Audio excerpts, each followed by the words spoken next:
Hello everyone, I'm Manu Gaming. And I'm here to help you today. I know you watched this video to fall asleep, so before that, please like the video and subscribe to the channel. Also, tell me where you're from and what time you're watching this. Now get comfortable and relax. My name is Jason Miller. I'm going to write this down because the sheriff's deputy I talked to after it happened gave me this look, the kind you give someone who's been out in the heat too long, and closed his notepad before I'd finished. My therapist wants me to process the experience but keeps steering me toward trauma responses and dehydration and sleep deprivation, which, fine, maybe. But that doesn't explain all of it. That doesn't explain Pete. I'm 42 years old. I'm a software developer. I have 2 kids who live with their mother in Gainesville.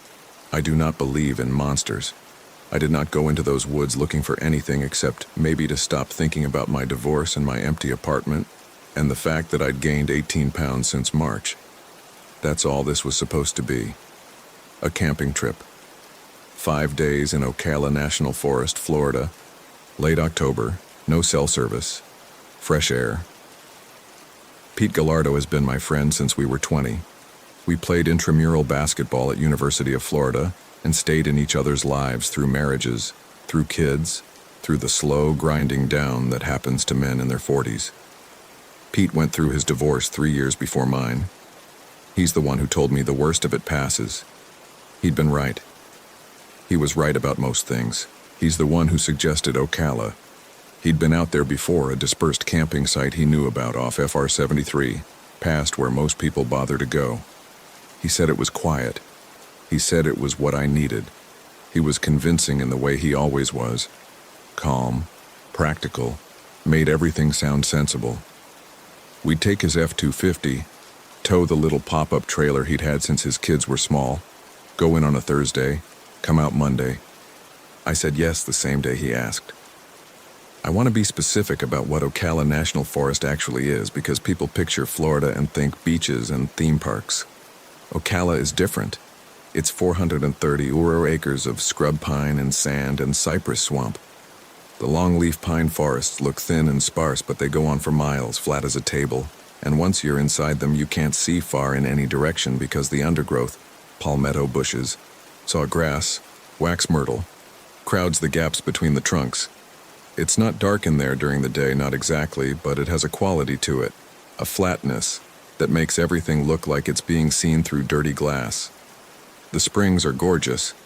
Alexander Springs, Salt Springs, Juniper Springs, cold and blue and clear. But you move 50 yards back from the water and it gets strange fast. The terrain doesn't change in ways your eyes can track.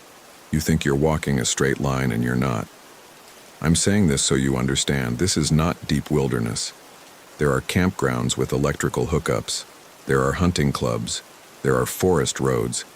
It is not the end of the world out there, but it's also not nothing. People get lost there every year. I read that somewhere later. I wish I'd read it before. We drove in on a Thursday morning, October 19th. The weather was good. Low 80s, dry. That particular Florida October sweetness where the humidity finally breaks and you remember why people live there. Pete drove. I had my feet on the dash and we talked about his son's lacrosse season and whether the Gators had any shot that year, and I felt better than I had in months. We stopped at the Salt Springs Visitor Center to pick up a map and tell someone where we were going. The ranger on duty was a woman named Holt, mid-50s, gray hair, tan the color of old saddle leather. She asked where we were heading and Pete described the site. She looked at the map. She didn't say anything for a second. "That's pretty far back," she said. Pete said yeah, that was the point. She wrote down the coordinates. She gave us the standard speech about bear canisters and fire restrictions and leaving no trace. She told us which forest roads were soft and where to watch for standing water after rain. She did not tell us to be careful in any way that felt unusual. She was just competent and professional. But when we were leaving, she said, and I've thought about this a lot since, and she said, "You boys got a satellite communicator?" Pete said no, just cell phones. She nodded, like that was the answer she'd expected, not the one she'd wanted. "Cell coverage is spotty past the junction," she said, "but y'all know what you're doing." It was just a statement. It's just that it didn't sound quite like one. We left. We drove down FR 73 until the pavement ended and then kept going on packed sand. The GPS on Pete's phone started having issues around the 14-mile mark, not dropping signal exactly, just freezing on the same position for a minute or two before lurching forward. Pete switched to the paper map. He'd been out here before and knew the landmarks: a burned pine with a double trunk, a culvert with an orange survey stake. We found the site just before noon. It was a flat clearing, maybe 60 by 40 feet, sand and needlegrass, ringed by longleaf pine.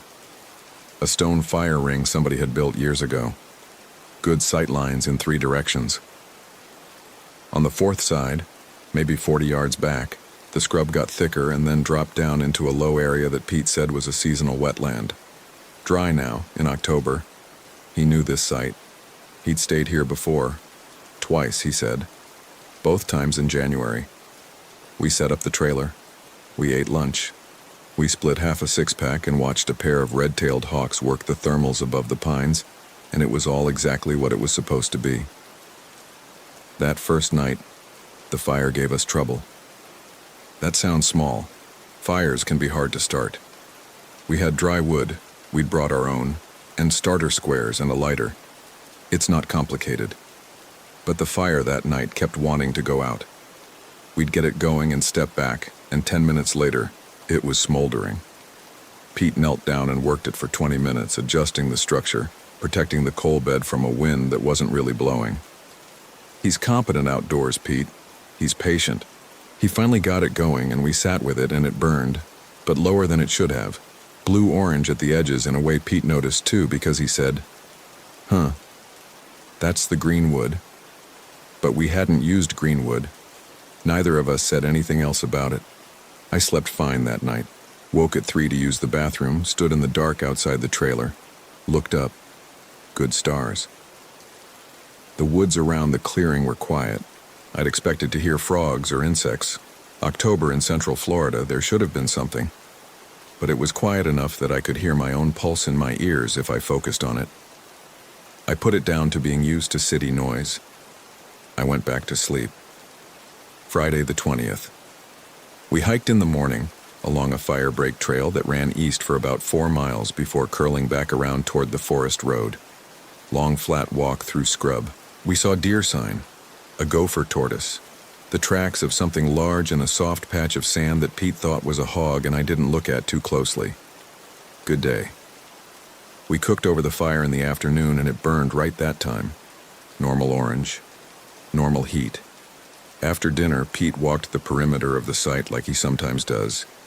He has a habit of checking things, sight lines and brush and whether there's anything that could give him trouble at night, which is an old hunter's habit he got from his father. He came back from the south side of the clearing, the side toward the low wetland, and sat down across from me. "Found something weird," he said. I asked what. "Old fire pit, or something. Back in the scrub about 30 yards, small, like somebody built a little stone circle, probably kids." He paused. There were bones in it. I asked what kind of bones. "Small ones, birds maybe, or rabbits." He drank his beer. "Arranged kind of, I don't know, deliberately, like someone laid them out." We talked about it for maybe 5 minutes. Pete leaned toward a hunting camp explanation. Somebody field dressing small game and tossing the remains. I thought it was more likely teenagers out here doing teenager things. Neither of us felt strongly. It was odd, but it was explicable. We moved on. I'm mentioning it because it turned out to matter, and because at the time neither of us gave it more than 5 minutes. That night, Friday night, I woke at 1:17 a.m., according to my watch. I know the time because I looked at it immediately, which is a habit I have. When I wake in the night, I always check the time, always have. I lay in my bunk in the trailer and I knew right away that something had woken me, not just a natural surfacing out of sleep. I'd heard something. I lay still and listened. Nothing. Pine trees. Far off. Something that might have been a barred owl. Then it came again, and it was. I've spent a lot of time trying to describe this accurately. It was low, almost below hearing, a sound that you felt more in your chest than your ears, rhythmic, not quite regular, like someone breathing through a paper bag very slowly, very close to the exterior wall of the trailer. Pete was asleep across the aisle. I could hear him. I lay completely still for maybe 2 minutes. The sound continued for part of that time, then stopped, then started again, then stopped, and did not come back. I lay there for 20 more minutes. Then I went back to sleep. In the morning, I didn't tell Pete. I was already halfway to convincing myself it was the wind in the trailer's ventilation, or some animal nosing around. We had food stored properly, but the smells would still be there. I didn't want to be the guy who made the camping trip weird because of a noise. Saturday the 21st. I'm going to be careful here because this is where things stopped being strange and started being something else. We slept late, which we'd planned to do. I made coffee on the camp stove. Pete was reading on the trailer steps. The morning was gray. A front had come through overnight, dropping the temperature into the mid-60s, and the sky was the color of old sheet metal. Not threatening, just flat and heavy. I walked out to the edge of the clearing to stretch my legs, and I noticed the ground around the fire ring. It took me a moment to understand what I was looking at. At first I thought it was debris, wind-blown stuff from the previous night. But there's no wind that arranges things the way this was arranged. Laid out in a rough circle around the stone fire ring, maybe 6 feet in diameter, were bones. Small bones mostly, and fragments of larger ones. Scattered throughout were feathers, long primary feathers, dark brown, that I recognized as turkey vulture feathers because I'd seen enough of them. The bones were pale, not fresh, but also not old and crumbling. They'd been there long enough to be dry and bleached, but not long enough to be gone. And they weren't just scattered. Some were stacked in small groups of 3 or 4. Some were arranged parallel to each other. There was a logic to the placement that I couldn't name and didn't want to. I called Pete over. He stood next to me and looked at it for a long time. "This wasn't here last night," he said. I said I knew. I'd have seen this when I checked the fire before bed. I said I knew that too. He crouched down and looked without touching anything. He said, "Somebody came through while we were asleep. Or very early this morning. Before dawn." He stood. "Before dawn in the dark. And they arranged this." We looked at each other.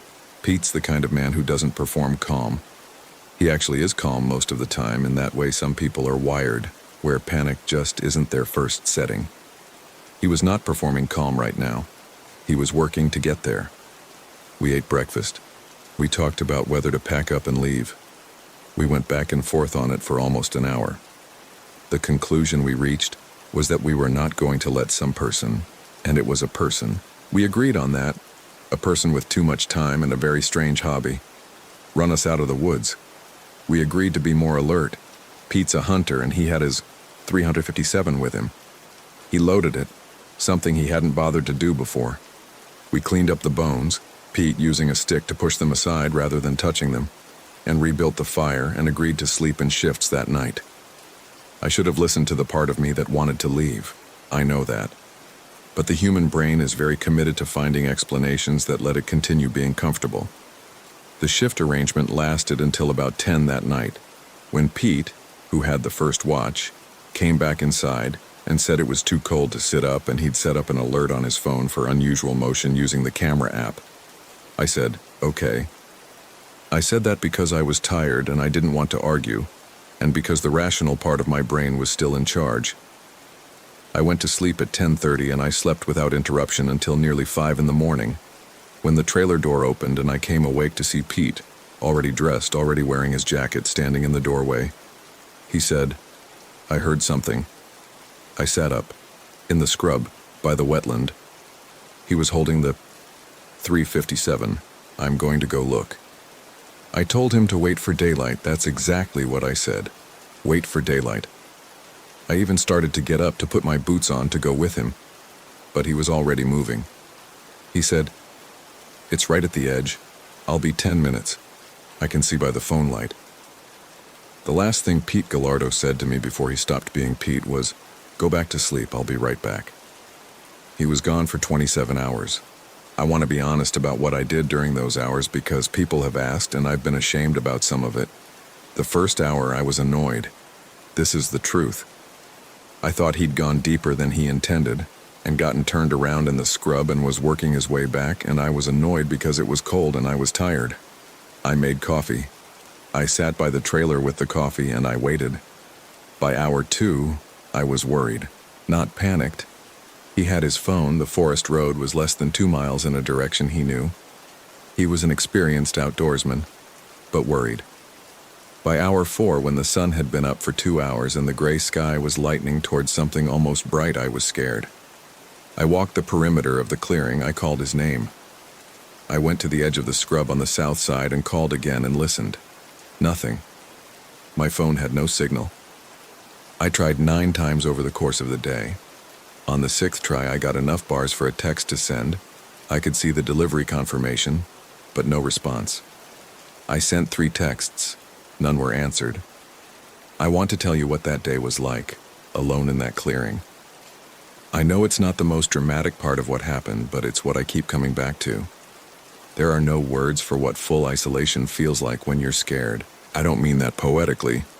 I mean there's a quality to that silence that doesn't have a name in ordinary experience. And when you're inside it, and there's something wrong, and there's no way to reach anyone, you start to come apart at the edges in ways you can't control or predict. I started imagining things. I won't pretend otherwise. I heard Pete's voice twice during that afternoon, once calling my name, once just talking, a fragment of words in his register and tone, from somewhere in the scrub to the south. Both times I went to the edge of the tree line and listened, and there was nothing. The second time I went farther in, maybe 20 yards into the scrub, and I pushed through the palmetto until the clearing behind me disappeared, and I was surrounded by the same flat pine and brush landscape in every direction, and I understood, suddenly and completely, that I could walk in circles out here for hours. I went back. I found things missing when I went through our supplies that afternoon. Not everything, but a bag of rice I'd specifically packed, I'd put it in the camp box at the trailer's foot, was gone. And 4 of the 6 remaining water bottles had a discoloration in them, a brownish tint that hadn't been there that morning. I poured them out. I wasn't going to drink them.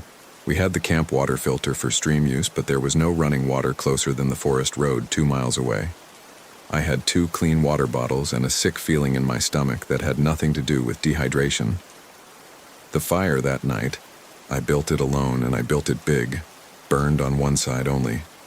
I kept adding wood to the left side and the left side would not catch. The right side burned fine. I moved the wood. Same result.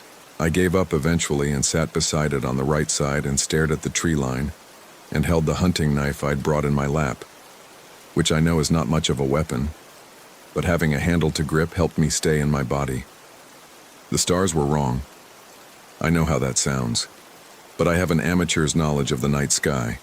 I had a phase in my late 30s where I got into amateur astronomy, bought a cheap Dobsonian, spent a lot of cold nights in my backyard learning the constellations, and what I was looking at that night did not match what should have been overhead at that latitude in October. I couldn't point to what was wrong exactly.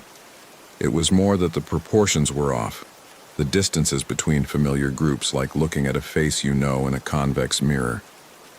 I looked up for probably 30 seconds before I looked back down at the tree line, and I did not look up again. At 3:14 a.m., I heard footsteps, not in the scrub, from the direction of the forest road.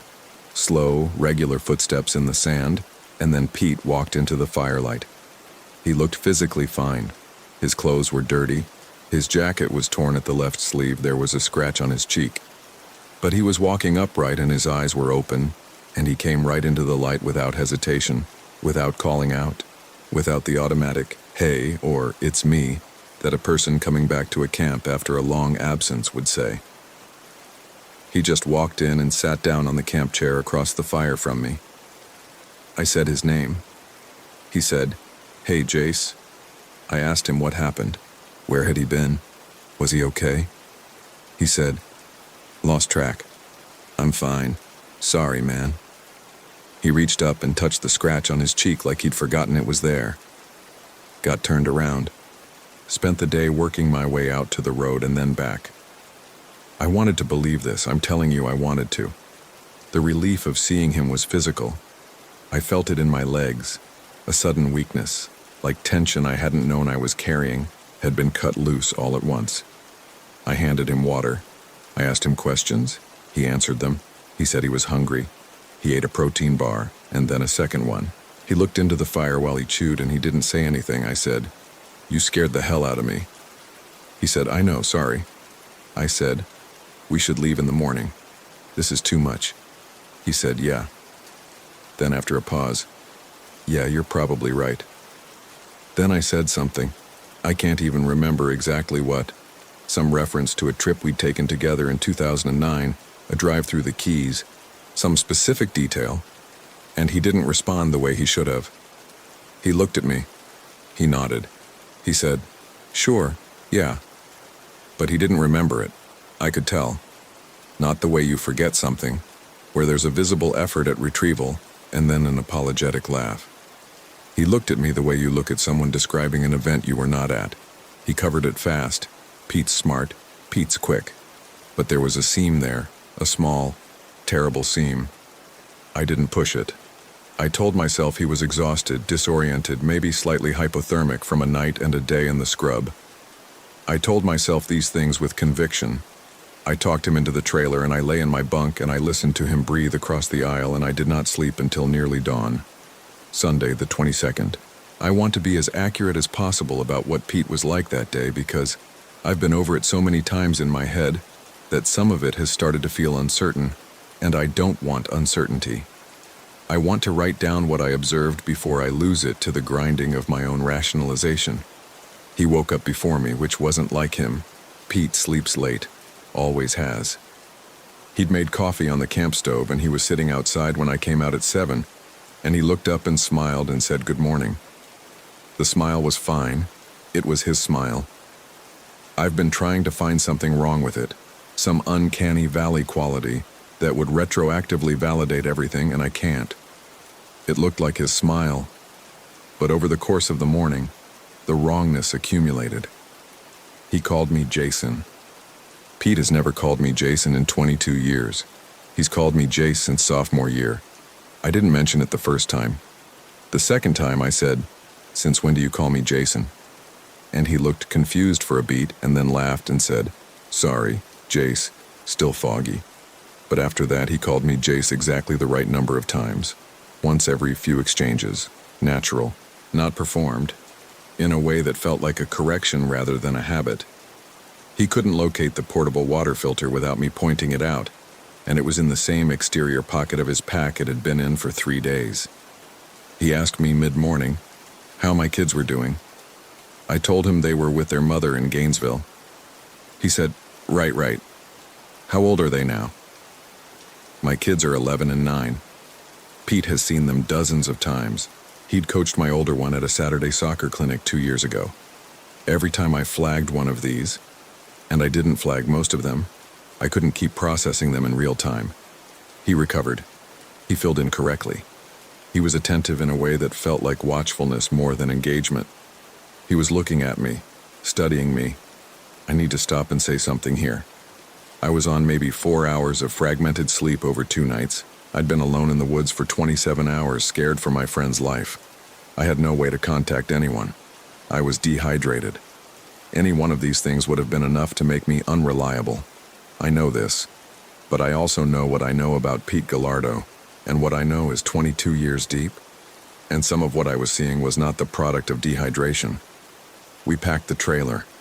That was our plan. Leave as early as possible, get back to the forest road, get to a gas station with cell service, call someone. I was moving quickly. Pete moved carefully, methodically, in a way that matched what he was doing without matching the pace of the situation. While we were breaking down the campsite, I found his 357 in the scrub at the edge of the clearing. Not where he'd left it. He'd taken it with him when he went into the scrub Friday night. It was lying about 10 feet into the brush on its side in the sand. No holster. The cylinder was open and it was unloaded. I didn't find any of the spent casings nearby. Pete was at the trailer. I stood there with the gun in my hand and looked at it. Then I put it in my jacket pocket and went back. I asked him, casually as I could, if he still had his gun. He patted his jacket pocket and said yes. I said, "Can I see it? I want to double-check the cylinder before we pack it." He said sure. He reached into his jacket and was still for a moment, and then he produced the gun from his back waistband, not his jacket pocket, and handed it to me. It was the same gun, same serial prefix I could partially read, same worn finish on the grip, loaded, full cylinder. He watched me check it. His expression was neutral. I handed it back. I said thanks.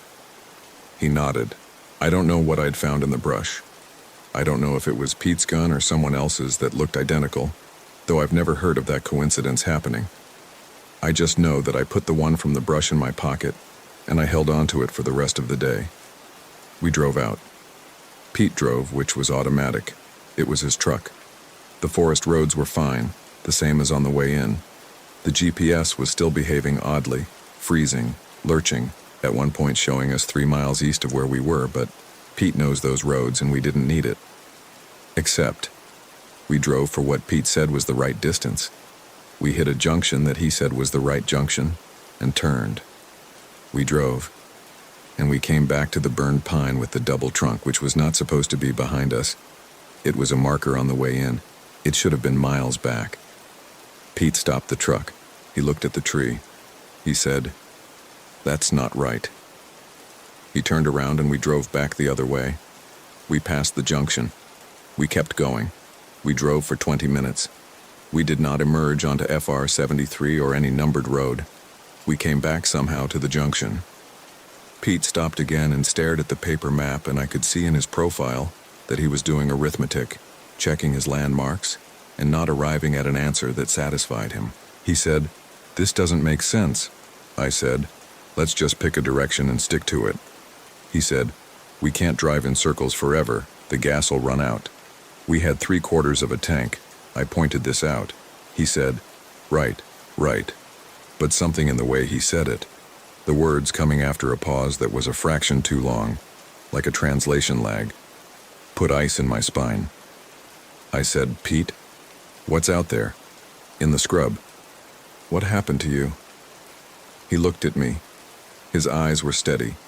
His face was what his face always is, square jaw, lines at the corners of his eyes, that close-cropped gray at his temples. "I got lost," he said. "That's all. I got turned around." "You were gone for 27 hours. "I know. In flat terrain you'd walked before." "Jason." He used my full name again, then caught himself. "Jace, I was scared and I made bad decisions. It happens. The thing is, and this is the thing I keep coming back to, I had known Pete Gallardo for 22 years. I had seen him scared. I had seen him in his father's hospital room the night his father coded and came back, and I had driven him home at 4 a.m. while he shook and couldn't speak. I had seen him scared, and the person sitting next to me was not scared. He was watchful. He was patient. There is a difference, and the difference is enormous. We were going to try the left fork when I heard it. From somewhere in the scrub to the right of the truck, maybe 30 feet in, maybe less, there was a voice. Pete's voice. His exact voice, his exact register saying, "Jace. Jason. Hey. Jace, I need help, man. I'm right here." I put my hand on the door handle. The thing in the driver's seat reached across and put its hand on my arm. Not hard. Just a pressure. It said, "Don't." I looked at it. I looked at what was wearing Pete's face, and it looked back at me, and its expression did not change. It was patient. It was neutral. It was the face of something that has unlimited time. And I understood, in a way that bypassed language and went directly into my body, that I was in a great deal of danger. I said, "Let go of my arm." It held for 1 more second. Then it released me and put both hands on the steering wheel and looked straight ahead through the windshield at the sand road and the pines. The voice in the scrub called again. "Jace, come on. I'm right here. It's me." I cannot tell you with certainty whether that was Pete. I cannot tell you whether Pete was alive in those trees, whether that was his voice or something mimicking his voice, whether the thing I'd brought back to camp was a threat to him or a separate horror entirely. I don't know. I've tried to reconstruct it and the answer doesn't resolve. The voice sounded like him. It sounded exactly like him, but so did the thing sitting next to me. I made a decision. I opened the door and I got out. The thing in the driver's seat said quietly, "You'll get lost." It didn't move. I went around to the bed of the truck and I took my backpack, just mine, the one with my water and food and the emergency kit I'd had the sense to bring. And I looked at the scrub where the voice had come from and I said loudly, "Pete, if that's you, come to me, come out to the road." Silence, then, "I can't. You have to come in, I can't move." That's when I stopped, because that is something a voice in the woods would say to get you into the woods. I walked down the left fork of the road at a pace I tried to keep controlled and didn't entirely manage. Behind me, I heard the truck door open. No footsteps after that. I didn't look back. I walked for 40 minutes on that left fork and it brought me out to FR 73. I have no explanation for why it worked when it hadn't before. I walked to the main forest road and then north along it for another hour and change until I got cell signal and called 911. The search and rescue team went in that afternoon. They found the truck, Pete's truck, parked on the forest road, about a quarter mile from FR 73 on a branch road I don't think we'd been on. Engine cold. No one inside. No sign of Pete. They spent 2 days looking. They found nothing. No equipment. No clothing. No blood. The pop-up trailer was there, still hitched.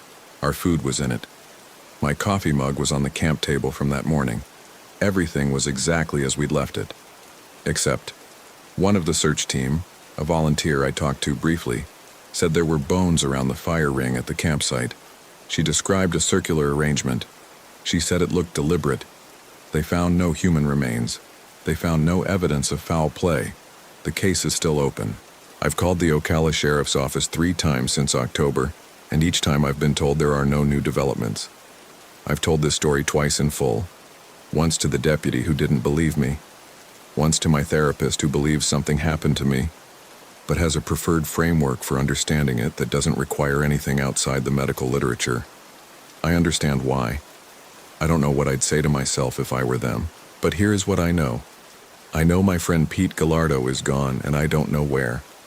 I know that something was in that campsite with me on the night of October 22nd that was wearing his face and using his voice and missing approximately 1/4 of his memories. I know that when I was in the truck with it, I felt something I have never felt before in my life, and I don't have a better word for it than wrongness. A wrongness in the air. In the space between us, a flatness in the eyes that was not Pete's flatness, was not any human flatness I have a name for. I know that the voice calling from the scrub may have been Pete. I have to live with not knowing. I left it behind, him behind if it was him, and I walked out. And some nights I am certain I made the only choice that meant I survived. And some nights I wake up at 3 a.m., and I am less certain. I know that I found a gun in the brush at our campsite, and that the thing that came back with Pete's face produced a gun that may or may not have been the same gun. I've handled guns enough to have a sense of it, but not enough to be certain. I know that from the time Pete went into the scrub until the time I walked out to FR 73 was approximately 49 hours, and I cannot fully account for all of them. I know that when I got home and showered and looked in the bathroom mirror, there were marks on my left forearm, 5 thin lines, parallel, evenly spaced, that looked like they'd been made by something with very precise claws. I did not feel them happen. I cannot explain them. They've faded now to pale pink, almost invisible. I've photographed them. My therapist has seen them and said they were consistent with scratching from palmetto brush. I know what palmetto brush feels like on skin. I know those marks were not that. I'm writing this down because I want it to exist somewhere. I want a record that says, Jason Miller went into Ocala National Forest on October 19th with his friend Pete Gallardo, and something happened there and Pete did not come home. If someone reads this later and they've been out there too, if they know something, If they've seen something that matches any of this, I want them to be able to find it. Ranger Holt at the Salt Springs Visitor Center. If anyone talks to her, she hesitated when she looked at our map. She knew something about that area. I don't think she knew how to say it or whether she believed what she knew, but she knew something. I've stopped sleeping in the dark. I have a lamp on in my room all night, and a second one in the hallway. My kids haven't come to stay with me since October. Their mother and I haven't discussed why. We don't need to. She knows something is wrong with me, and she's keeping them safe, which is the right call. I'm not okay. I don't know what I saw. I don't know if it was something from this world or from somewhere else. Some older category. Something from the scrub and sand and dark water of those forests that has its own logic and its own appetites, and has been there since long before anyone put a name on those 430 euro acres. I don't know if Pete is alive. I don't know if what I drove into that forest with me was ever Pete at all, or if Pete was lost in the first 20 minutes and something else found his way back to the fire. I looked up the Ocala area after. I found records of disappearances going back decades. I found accounts, on forums, in regional newspapers, in one self-published book by a former park volunteer, of people hearing voices in the scrub. Their own voices, their family members' voices, people calling from just beyond the trees. The book didn't have an explanation, it just had accounts, 40 or 50 of them, going back to the 1940s. And it had a note at the end that said the author had lived near the forest for 30 years and had learned one rule. If you hear someone you love calling from the trees and you cannot see them, do not go in. I bought the book used. The previous owner had underlined that sentence. In the margin next to it, in small, neat handwriting, they had written, "Too late." I still hear Pete's voice sometimes, saying my name. The real Pete's voice. I know this because it sounds right. It sounds like 22 years. It sounds like the specific weight of someone you trust. It usually happens just before I fall asleep. I've started keeping a voice recorder running on my nightstand, in case I ever want to convince myself in the daylight that what I'm hearing is only a dream. So far, the recorder picks up nothing. So far. If you have information about Pete Gallardo, missing since October 20th, 2023, last seen in Ocala National Forest, Florida, please contact the Marion County Sheriff's Office, case number 23-104887. His daughter's name is Sophia. She's 15. She asks about him. Please.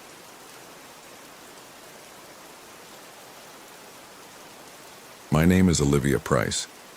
I'm writing this down because my therapist says it might help, and also because I don't fully trust my own memory anymore, and I want to get it down before it changes again. This happened in March of last year. I've told parts of it to the police, to the Park Service, and to 2 different doctors. Nobody has given me a satisfying explanation. I'm not sure one exists. We were at Big Bend National Park, Texas, near the Mexican border, where the Rio Grande does that long bend south into the Chihuahuan Desert and the Chisos Mountains come up out of the flats, like something the earth couldn't keep down. We'd rented a Class C motorhome from a place in Austin, a 24-foot Coachman, white with a brown stripe, the kind of thing that feels enormous in a parking garage and somehow cramped once 2 people are living in it for 2 weeks. It was March, which is one of the better months for Big Bend. Not brutally hot yet. The wildflowers were supposed to be coming in. It was supposed to be our trip. Marco and I had been married 11 years. We didn't fight a lot, but we'd gotten quiet with each other in that particular way that long marriages sometimes get. Not hostile, just absent. He taught history at a high school in Austin. I did freelance graphic design. We both worked from home, which sounds like togetherness and isn't. The RV trip was his idea. 2 weeks, no laptops, limited phone service. Drive out to Big Bend, do some hiking, sit by fires, reconnect. That was the word he used. We left on a Friday morning. The drive from Austin to the park is about 4 hours if you push it, longer in an RV. We stopped in Marathon for gas and groceries and arrived at the park late afternoon. We had a reservation at the Chisos Basin campground for the first 3 nights, with a plan to move to a more remote site after that, a primitive spot Marco had researched, in the desert flats southeast of the basin. No hookups, Just us and the creosote and whatever came down from the Chisos at night. The Chisos Basin was beautiful. That's not nothing. I want to say that. The mountains rising up around the campground, the way the light went orange and then deep red at dusk, genuinely beautiful. And for those first 3 days, I felt something ease in me that I hadn't known was tight. We hiked the Lost Mine Trail and part of the South Rim. We ate outside every night. Marco made coffee in the morning and handed me a cup, and we sat in our camp chairs and didn't talk much, and it felt okay. Good, even. It was on the third night that we met Ray. Ray Dunbar was in the site next to ours. He had a Class A Tiffin, which is a different category of vehicle from what we had, the kind with slide-outs and a full residential refrigerator. He was maybe 65, with a white beard and a gut, and a disposition that was either warm or relentless depending on how much alone time you'd been counting on. Retired from some logistics company. His wife had died 3 years prior, cancer, and he'd bought the motorhome and started traveling. He'd been to 23 national parks. He could tell you facts about all of them. He offered Marco a beer that first evening, and Marco, who was, the kind of person who always accepted social offerings because he thought it was rude not to, said yes. I liked Ray, okay. He was lonely in a way that wasn't pathetic, just obvious. He missed his wife. He talked about her a lot, and the way he talked about her made me feel like she'd been real and specific. Her opinions about campfire smoke, her habit of keeping a separate first aid kit for the dog they'd had. I told him later that he made her feel real. He tore up a little and then changed the subject. We moved to the primitive site on day 4. Ray asked where we were headed, and Marco told him, and Ray said he'd been thinking about doing a few nights at a more remote spot himself. He had a site somewhere in the Tornillo Creek area, about 20 minutes from where we were going. We said we'd probably see him around. The primitive site was called Fresno, or at least that was the name on our permit. A flat clearing, maybe 40 feet wide, ringed by creosote and ocotillo, with a dry wash running along one edge and the Chisos as a distant backdrop to the west. The ground was caliche and rock. The sky at night was absurd. No light pollution out there. Genuinely absurd. You could see the Milky Way the way you're supposed to be able to see it and almost never can. The first thing I noticed was that the GPS on my phone had started doing something strange. It would show us in the right location for about 30 seconds, then jump, sometimes placing us 60 miles north near the town of Alpine. Then it would correct. Marco's phone did the same thing. We weren't worried about it. Remote area, bad signal, the GPS bouncing off something. We'd printed physical maps. We set up camp. Marco made dinner. We built a fire in the ring. There was a fire ring there, which meant we were definitely in the right clearing. And the fire burned normally at first, low and orange. Around 10 o'clock, it went blue. Not blue-tipped. Blue. The whole flame, this cold-looking blue-white that made the light wrong somehow, the shadows around us looking lighter than they should have while the flame itself looked cold. I said something like, "What's wrong with the fire?" And Marco said he didn't know, probably the wood. Maybe minerals in it. The wood was from the bundle we'd bought at a camp store outside Marathon. I didn't know what minerals in wood would do that. The fire went back to normal after maybe 4 minutes, and we didn't talk about it again that night. I want to say here, I am not a superstitious person. I was raised nominally Catholic, and I think I believe in something, but I don't think that something is particularly interested in my campfires. Marco is the same way. We were both inclined to explain things. This is relevant to why we made the decisions we made. We slept fine that first night. The second night at Fresno, Ray had moved. He'd gotten bored at his spot, pulled his Class A into a different clearing about 200 yards from ours. He walked over around 6 with a bottle of bourbon and a look on his face that said he'd been alone too long that day. We fed him dinner. He told us about a hike he'd done near Mariscal Canyon. It was Ray who found the hatch. He'd gone to use the bathroom, the real bathroom, out in the scrub, because the facilities at primitive sites are non-existent, and he came back 20 minutes later looking different. Not scared exactly. Interested. He said, "There's something over there." We followed him. He'd walked maybe 120 feet east of our campsite, into a section of ground that was rockier and more broken up, and there was a depression in the earth. maybe 4 feet across, outlined on 3 sides by flat rocks that had been placed deliberately, not just settled into the ground by erosion. In the center of the depression was a metal handle. It was a hatch, iron or something like it, dark with rust and with the caliche packed around the seams. The handle was a D-ring, large, the kind you'd see on a military or industrial access panel. The hatch itself appeared to be roughly 2 feet square. The whole thing was mostly buried.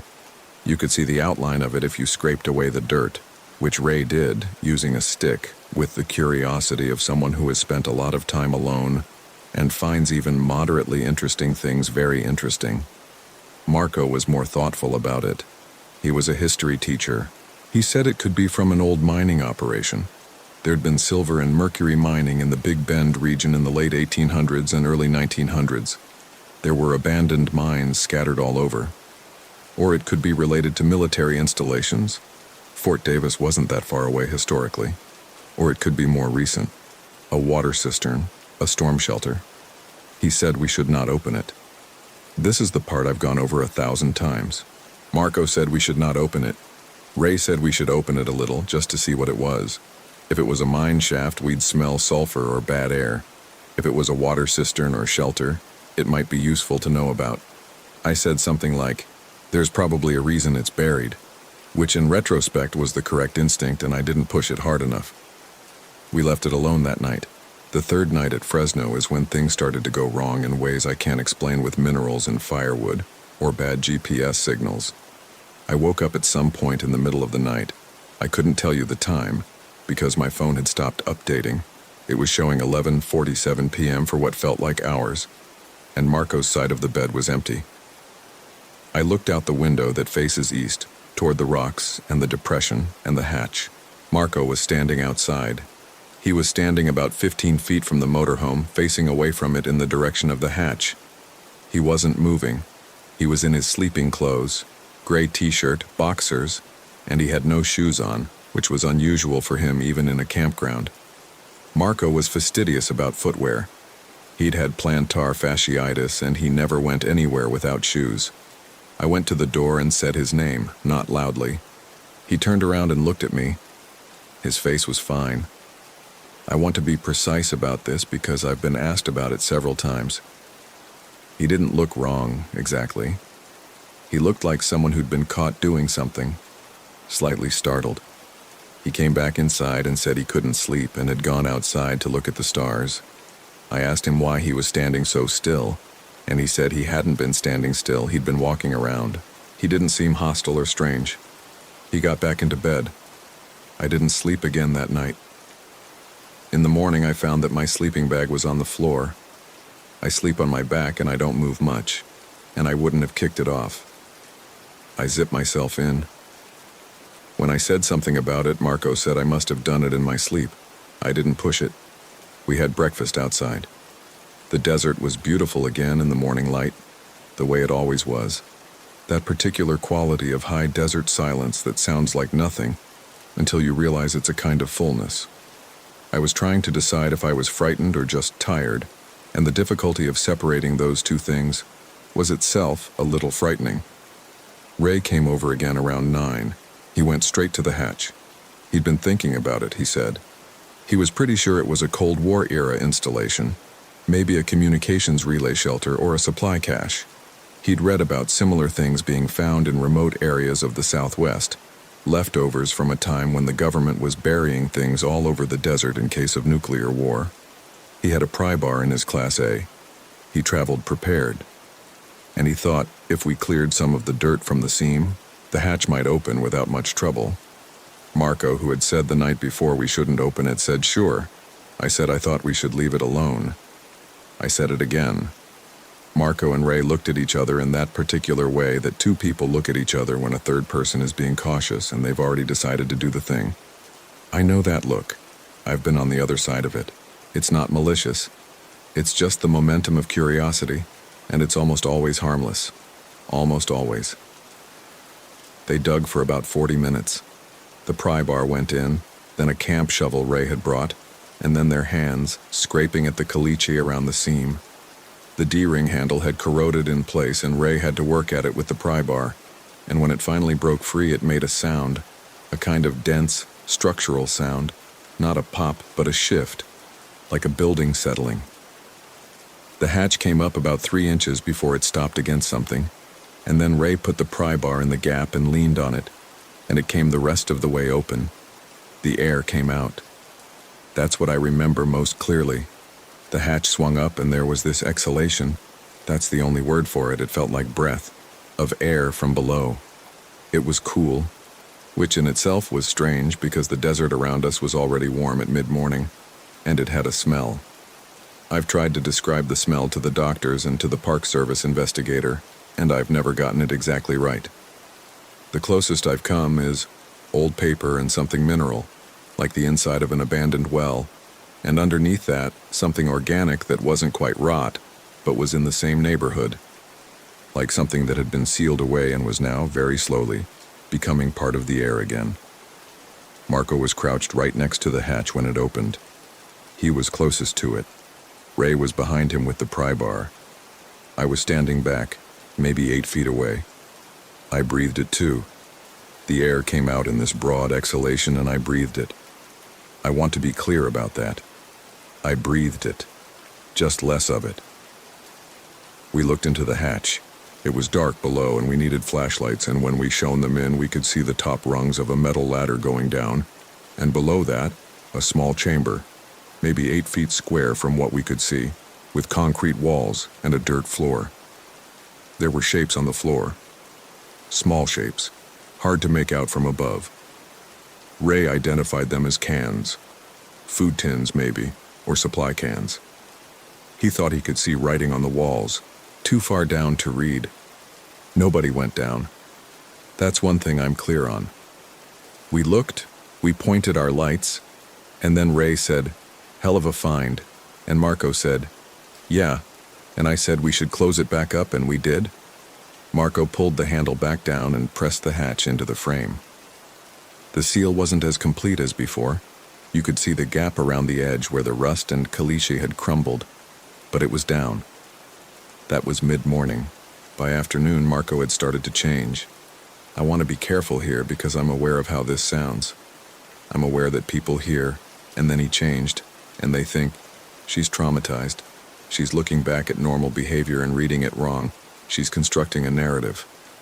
My therapist, where her name is Dr. Farrow, has said versions of this to me, and I can't prove she's wrong. I can only tell you what I observed. He became quiet. Marco is talkative. He's the kind of person who fills silence naturally, not nervously. He just generates conversation the way some people generate warmth. By mid-afternoon, after we came back from a short walk, he had barely said 10 words. He sat in his camp chair and looked at the mountains. I asked him if he was feeling okay. He said yes, he was just tired. He had this way of saying it, measured, like he was reading from a script. That didn't sound like him. Marco, when he was tired, was slightly irritable, mildly whiny in an endearing way. He'd say something like, "God, my feet," and then go get a snack.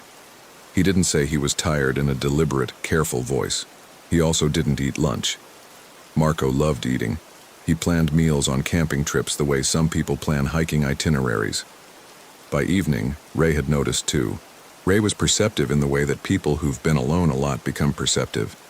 He paid attention to others because others were, at this point in his life, unusual and worth studying.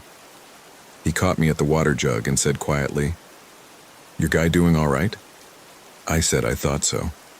Ray looked at me like he wasn't sure. The 3 of us sat around the fire that night. Marco was present but not really there. He answered questions but didn't ask any, and his answers were fine. They made sense. They just didn't sound like him.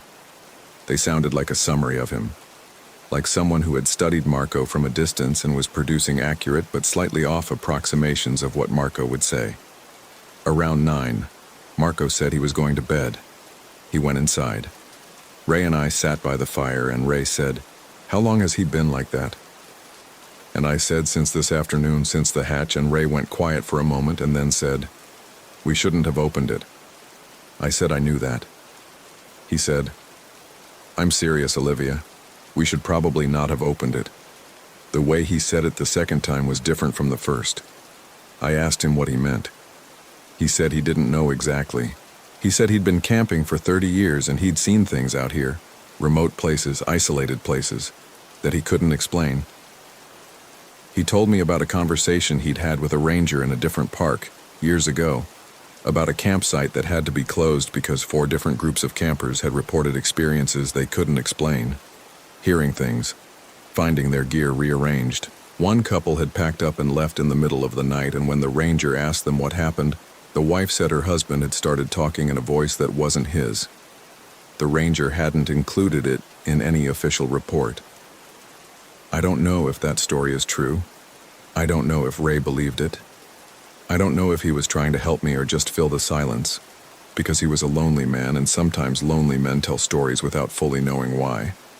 I went inside at 10. Marco was in bed, facing the wall.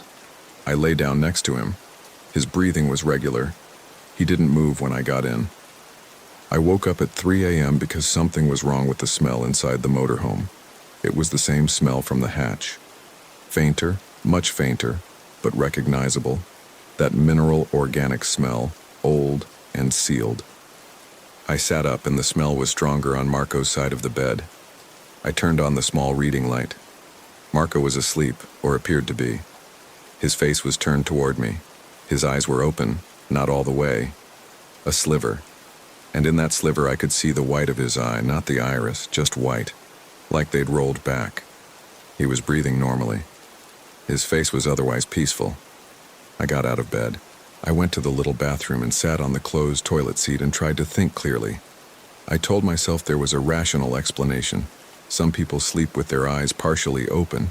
It's a real thing. It's called nocturnal lagophthalmos. I told myself the smell was probably something in the motorhome's plumbing or ventilation. I sat there for a long time. Then I went back and lay with my back to Marco, very still, and I did not sleep again. In the morning, he was up before me. He'd made coffee. He handed me a cup when I came out and said, "Morning," and smiled. The smile was there technically, all the right muscles doing the right things, but there was something behind it, or nothing behind it, which is worse, that made me take a step backward without meaning to. "You okay?" he said. "Fine," I said. "Didn't sleep well." "Me neither," he said, and looked out at the mountains. I texted Ray. My phone signal was nearly non-existent, but text sometimes squeezed through. I wrote, "Can you come over soon? I need to talk." It showed 1 bar, and then no bar, and I didn't know if it had sent. Marco wanted to hike to the dry wash that morning. There was supposed to be some seasonal pooling of water, and he wanted to check it out. I said I'd rather stay at camp. He nodded, like this was a fine and expected answer, and got his hiking shoes and water bottle and left. As soon as he was out of sight, I walked to Ray's Class A. The door was locked. The windows were closed. I knocked and called his name. Nothing. I went around to the back and looked in through the bedroom window. The bed was made. Nothing out of place. Ray's pickup, he towed it behind the motorhome, was still there. He was not there. I don't know when he left. I don't know where he went. I waited by his motorhome for 40 minutes. I went back to ours. I tried texting him. I had his number from that first night at the Chisos Basin. But the messages didn't go through. Marco came back around noon. He said the dry wash was dry, no water, interesting rock formations. He said this with the same flat precision that everything else had come out of him since the previous afternoon. He ate lunch this time. He made a sandwich and ate it methodically, like he was fueling rather than eating. Like the point was calories and not pleasure. I said, "Have you seen Ray?" He said, "Not today." I said, "He's not in his motorhome." Marco said, "He probably went for a walk. His truck is there. Maybe he walked somewhere close." This might have been a reasonable explanation.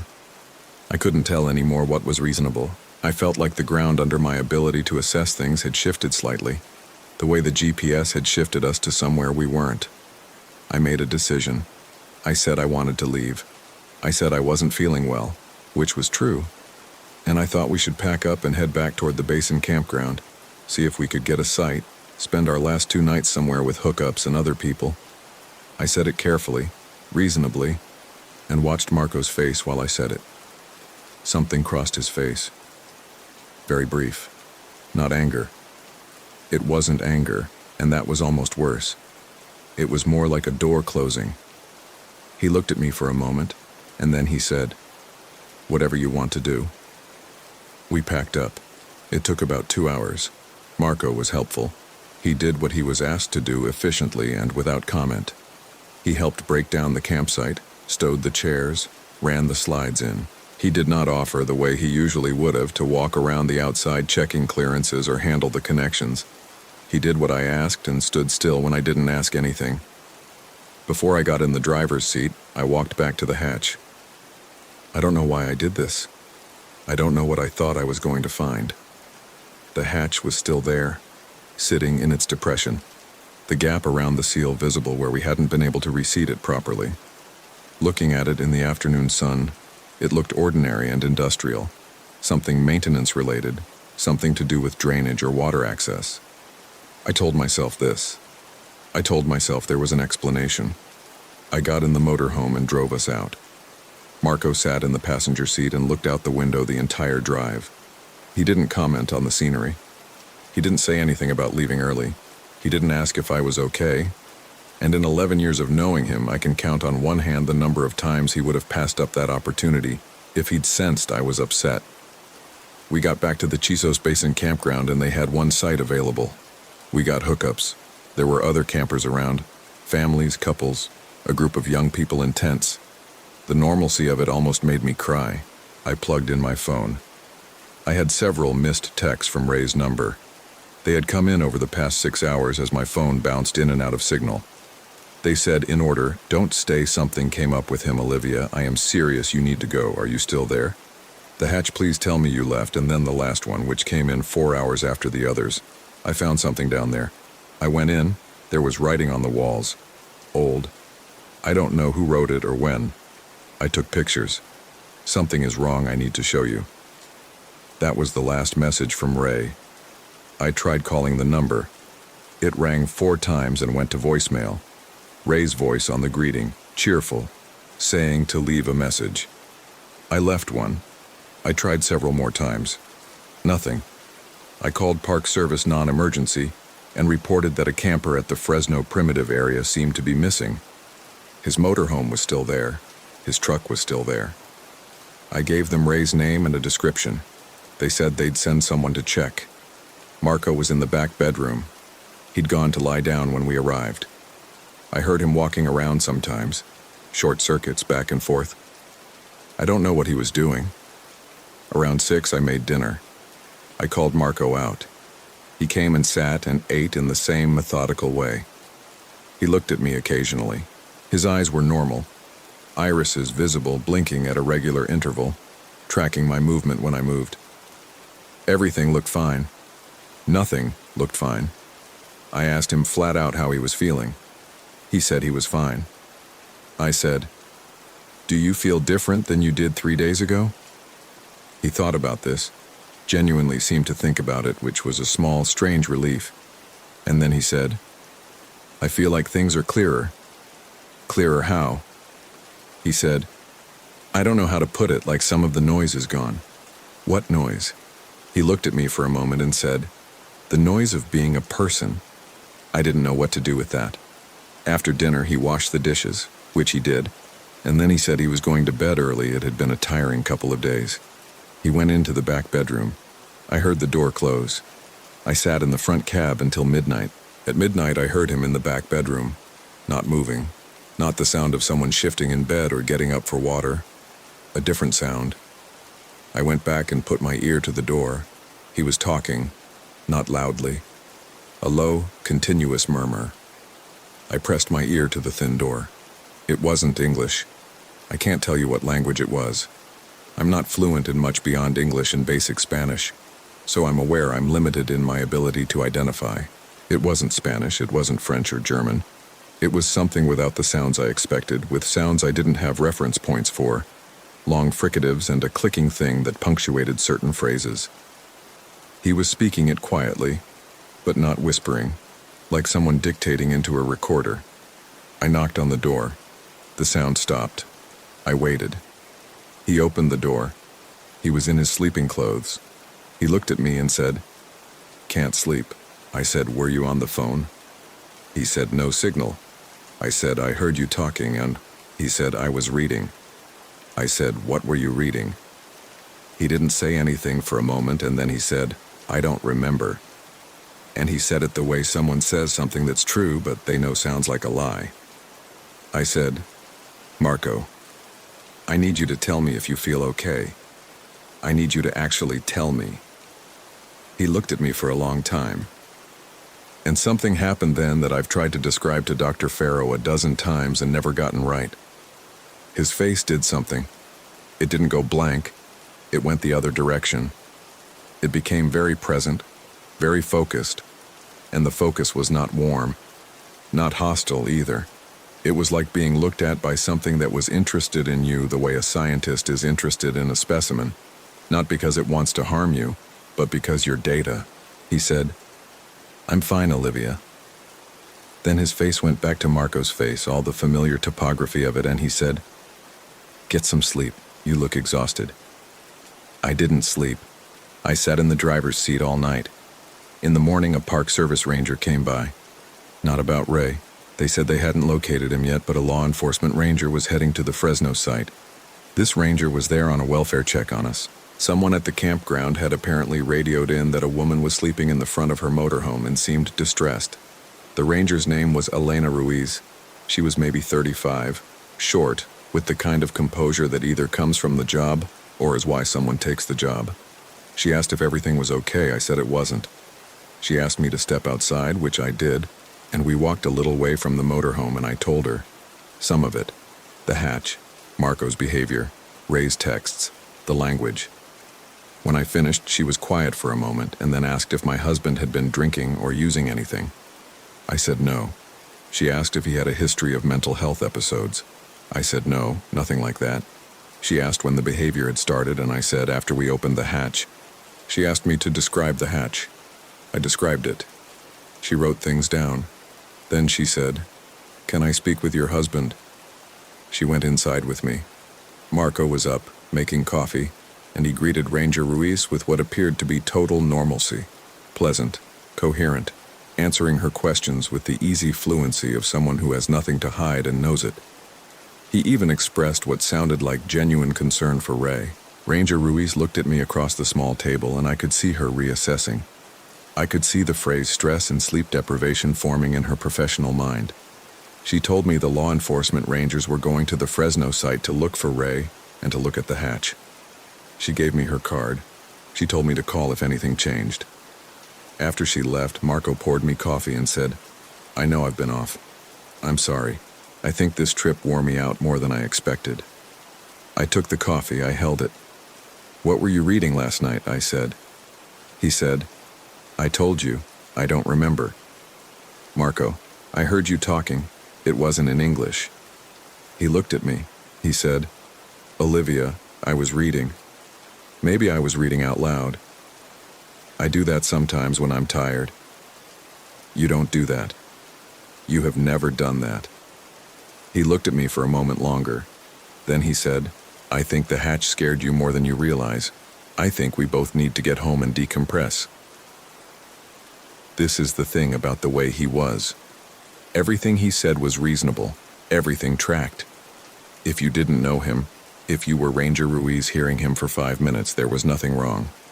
It was only if you knew him, knew the particular frequency of him, the way he'd been for 11 years, that you heard the difference. And I was aware that this is an impossible thing to convince anyone of. We drove home that afternoon. I drove the whole way. Marco looked out the window. I dropped Marco at the house and told him I needed to return the motorhome to the rental place. He said, "Okay." I returned the motorhome.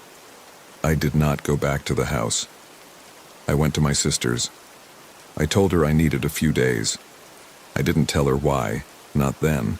I sat in her guest room and I did not sleep, and in the morning I had 15 missed calls from Marco. The voicemails were calm. He said he was worried. He said he thought we should talk. He said he loved me. He sounded exactly like Marco. I still didn't go back. I called the Park Service to ask about Ray Dunbar. After some runaround, Ranger Ruiz called me back. She said they'd located Ray's Class A at the primitive site, and Ray's truck. Ray himself had not been located. They were expanding the search. Then she said the law enforcement ranger had gone to the location I'd described, where we'd found the hatch, and had not found a hatch, had not found a depression in the ground, a cleared area, or any indication that a metal access panel was there. She said this gently. She said the desert shifts. She said maybe we'd seen something further away than we thought, or that hadn't quite looked the way we remembered. She said the desert is disorienting and the light plays tricks. I said, there were 3 of us. 2 flashlights. We spent 40 minutes digging it out. There was a pause. I said, we opened it. We looked down into it. Marco was right next to it. She said she understood and she'd make a note of it, and they'd continue looking. I don't know what happened to Ray. His family reported him missing 10 days later. He had an adult daughter in Phoenix. The Park Service searched. There was no sign of him. I have not filed for divorce. I've barely spoken to Marco since I left. He calls and I don't answer. My brother-in-law went to the house to get some of my things. My sister wouldn't let me go alone, and he said Marco seemed normal. Sad, a little, which you'd expect. He asked after me with what Marcus described as genuine concern. I've started to wonder if I imagined things. Dr. Farrow says this is a sign of processing, not weakness. She says the mind can build elaborate explanations for things that frighten it, especially when we're sleep-deprived and isolated. She says the hatch was probably real, probably had an ordinary explanation, and the stress of the situation combined with my existing anxiety may have caused me to read Marco's post-adventure tiredness as something sinister. She hasn't asked what language he was speaking. I haven't told her about the smell. Because here is the thing I come back to over and over in the quiet of my sister's guest room at 3 a.m. I breathed that air too. Not as much as Marco, I was further back. But the air from the hatch came out in this broad exhalation when it first opened and I breathed it. And for 2 days after I felt fine. Normal. Myself. But some nights now I wake up and I don't recognize the room. Not the way you don't recognize it when you first wake up from deep sleep. That's normal. You orient yourself. It takes a second. This is different. I wake up and look at the walls and the ceiling and the furniture and I genuinely cannot place where I am or who I am. For a period of time I've never been able to time exactly. And in that period, I don't feel afraid. I feel absolutely clear and quiet, and everything that usually makes me myself, my name, my memories, my sense of what I want and what I fear, feels like noise. Just noise. And then it comes back, and I'm Olivia again, and I'm frightened, and I leave the light on for the rest of the night. I found out last week that Marco submitted his resignation from the school in April. I heard this from a former colleague of his, not from Marco. He hasn't told me. I don't know what he's doing. I haven't been back to the house. I drove past it once from a distance and saw his car in the driveway and I kept driving. Ray Dunbar's daughter has a Facebook page. She posts updates about the search. Last month she posted that a family friend had gone to retrieve Ray's Class A from the impound lot, and when they'd done a walkthrough they'd found his camera on the dining table. His camera, which he always carried on hikes, still there. Photos on it from the trip, the Chizos Basin, the desert flats, Ray selfied with a hawk somewhere, and then some photos from what looked like a small underground concrete space, lit by a flashlight with things on the walls. Ray's daughter posted one of the photos. She wanted to know if anyone could identify the markings. I looked at the photo. I can't tell you what the markings were. They weren't pictographs, not the stylized animals and handprints you see in indigenous rock art. They were something else, geometric almost, but not quite. Long lines intersected by clusters of shorter marks, and shapes that almost looked like letters in an alphabet I'd never seen. Whoever had made them had covered every visible inch of the walls. And there was one other thing in the photo, in the bottom right corner, that Ray's daughter either didn't notice or didn't mention. On the dirt floor of the chamber, at the base of the concrete wall, there was a clear impression in the dust. Long, rectangular, the size and shape of a person lying down. It wasn't there when we looked in with our flashlights. The floor had been clear. It was there in Ray's photo. I think about the air that came up. I think about the word exhalation, that it felt like breath. I think about what it means for something to breathe and what it means for breath to hold something, and what it means for that something to enter you. I think about Marco saying the noise of being a person. I think about waking up clear and quiet in the dark, not knowing my own name. I think about how, in those few seconds before I come back to myself, I don't want it back. That scares me more than anything else. More than what Marco has become. More than Ray being gone. More than the hatch and whatever was in it, and whatever breathed that sealed up air out into the morning and into us. That I don't always want to come back.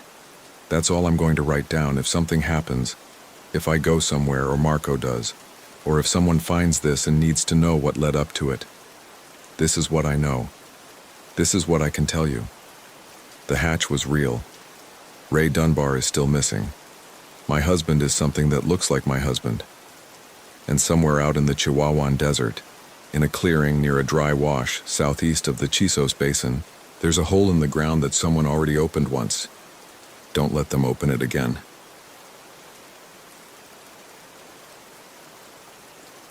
My name is Ethan Clark.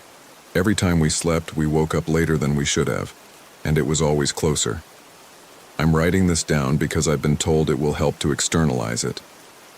My therapist uses that word, externalize, and I'm not sure I believe it works, but I've tried everything else. It's been 5 months and I still sleep with every light on. Not because I'm afraid of the dark, not exactly, though I am now in ways I wasn't before.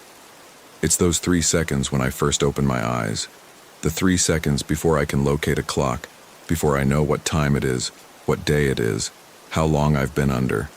In those 3 seconds, I could be anywhere. I could have been asleep for 21 hours again. I could be in a tent on the Seward Peninsula with the frost on the nylon and something standing on the far bank of a river, completely still, watching me breathe. Those 3 seconds are the worst part of every day. I want to be careful about what I claim here. I'm a high school history teacher. I spent 11 years teaching AP coursework on primary sources, corroboration, contextualization. I'm exactly the kind of person who, in a different version of this story, would be the one saying, let's not jump to conclusions. I know that version of me. I was him for most of my life. I don't know who I am now, but I'm not that anymore. Marcus Webb had been my college roommate. We'd lived together for 3 years in a 2-bedroom apartment that smelled like old carpet, and he'd been the loudest, most present person I'd ever shared space with. Opinions on everything. A laugh that came from somewhere in his chest and arrived before the joke finished. Always touching things as he passed them, picking up a mug or a pen or a book, and putting it back without thinking. He worked in freight logistics and spent his weekends planning backcountry trips with the same systematic precision he used for shipping routes. He owned 3 camp stoves and had distinct and defended opinions about each one. He was careful. He was not the kind of person who frightened easily or did stupid things in the field. I keep saying that because I need you to understand that what happened to Marcus is not what happens to people who don't know what they're doing. Dana Cole was his girlfriend. 2 years together by September, which in Marcus's history was significant. He was not naturally a long relationship person, and Dana was the reason that had changed. She taught kindergarten, which sounds gentle but requires the specific and underrated skill of remaining calm, while the world around you generates chaos at maximum volume. She was quiet in a way that was attentive rather than withdrawn, and she noticed things before Marcus or I did, which I should have factored in more when she started noticing things wrong. Marcus had found the location through a backcountry podcast, an episode about Nome, Alaska, and the Gold Rush-era trail systems on the Seward Peninsula north of town. The podcast had been about the history mostly, but there was a section where the host interviewed an Inupiaq elder who talked about areas of the tundra that his community had avoided for generations, not because of terrain or weather, because of what walked there after dark, and what you risked if you slept too long in the wrong place.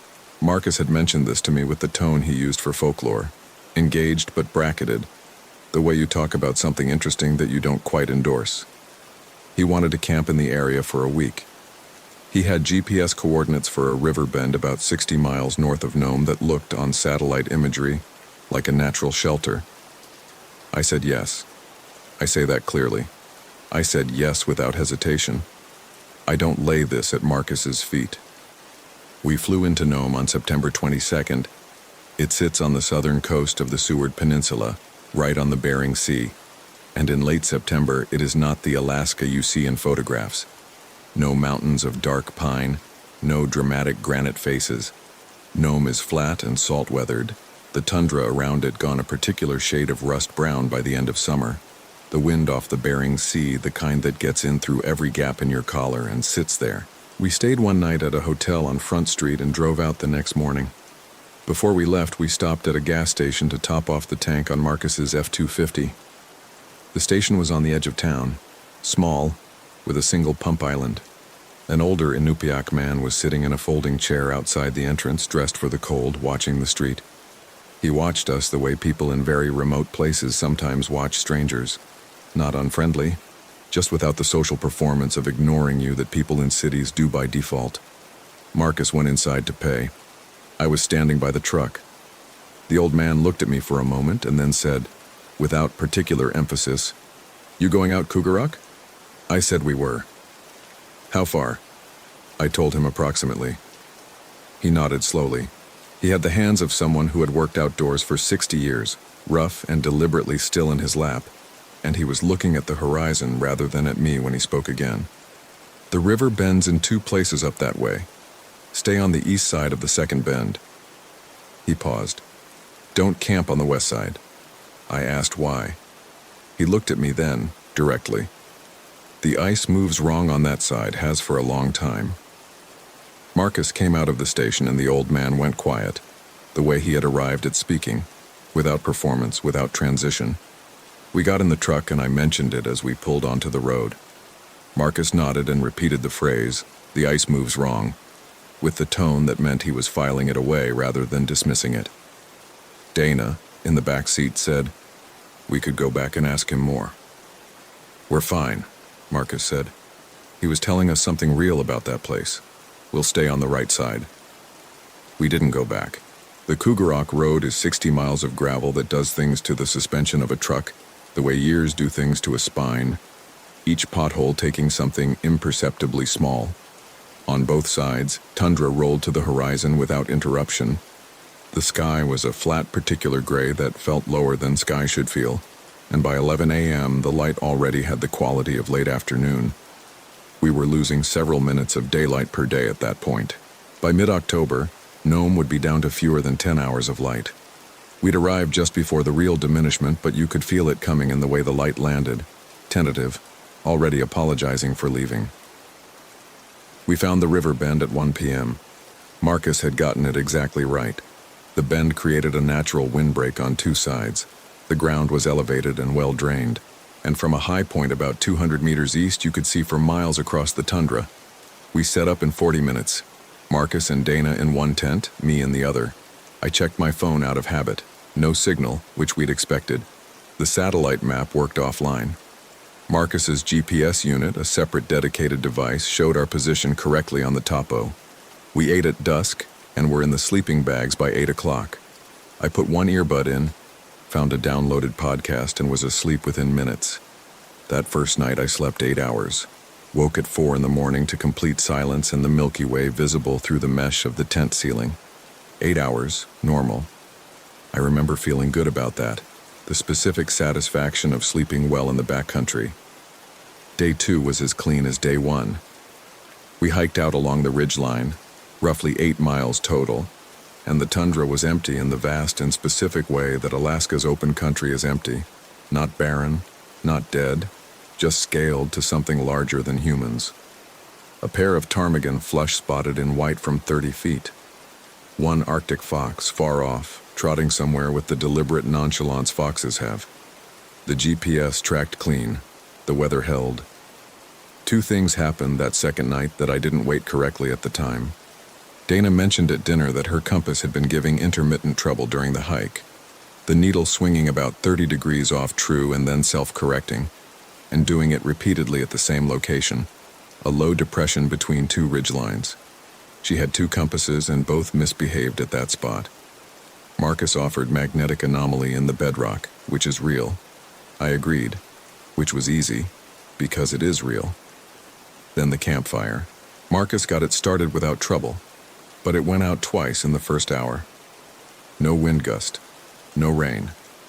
Just out, as if something had decided it was done. The third time, for 4 or 5 seconds, the flame at its center burned blue, not at the edges, not the pale blue of very hot combustion, but a distinct saturated blue at the core of it, the color of a pilot light. Then it normalized. Dana saw it. Marcus said mineral contamination in the driftwood. I agreed again because that too is real. I noted both things and moved on because the explanations were available and I preferred them. I went to sleep around 9:30. I put in the earbud. I closed my eyes. I woke up and the inside of the tent was bright with flat afternoon light. The specific quality of waking from sleep is something I have spent 5 months analyzing, and what I can tell you is that it felt completely normal. No grogginess, no sense of unusual depth, no headache or dehydration. I felt the way I feel after a good night's sleep. I reached for my phone. 2:47 p.m.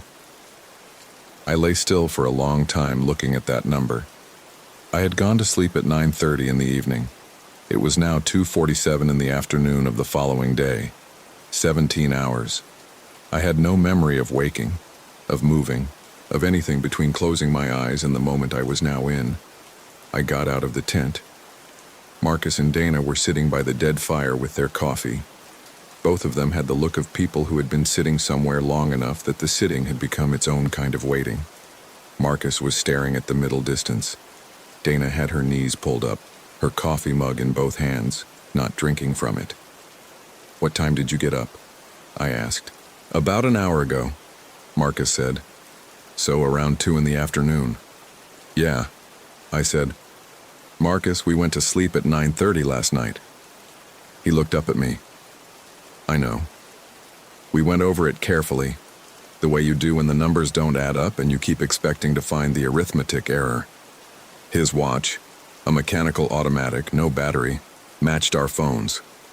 We had slept for 17 hours. None of us had any sense of having woken in between. None of us had any residual feeling of having slept that long. No cotton-headedness, no stiffness beyond normal. We were simply in the afternoon of the next day with nothing to account for the morning. Marcus's first instinct was exhaustion, altitude, accumulated physical debt from travel in day one. These were reasonable. I was reaching for them the same way he was. Then Dana said, "My sleeping bag was unzipped when I woke up." We both looked at her. "I zip it from the inside," she said. "All the way to the top. I do it every time because I run cold. It was unzipped this morning. From the inside, the zipper was on the inside, which means it was done from inside." She looked at Marcus. "I didn't do it, I was asleep." Marcus started to say something about rolling in sleep, and she didn't raise her voice, but she said, "I don't unzip it in my sleep. I've slept in a bag in the field 40 times, I don't do that." He said, "Okay," the word that means I'm accepting this rather than processing it.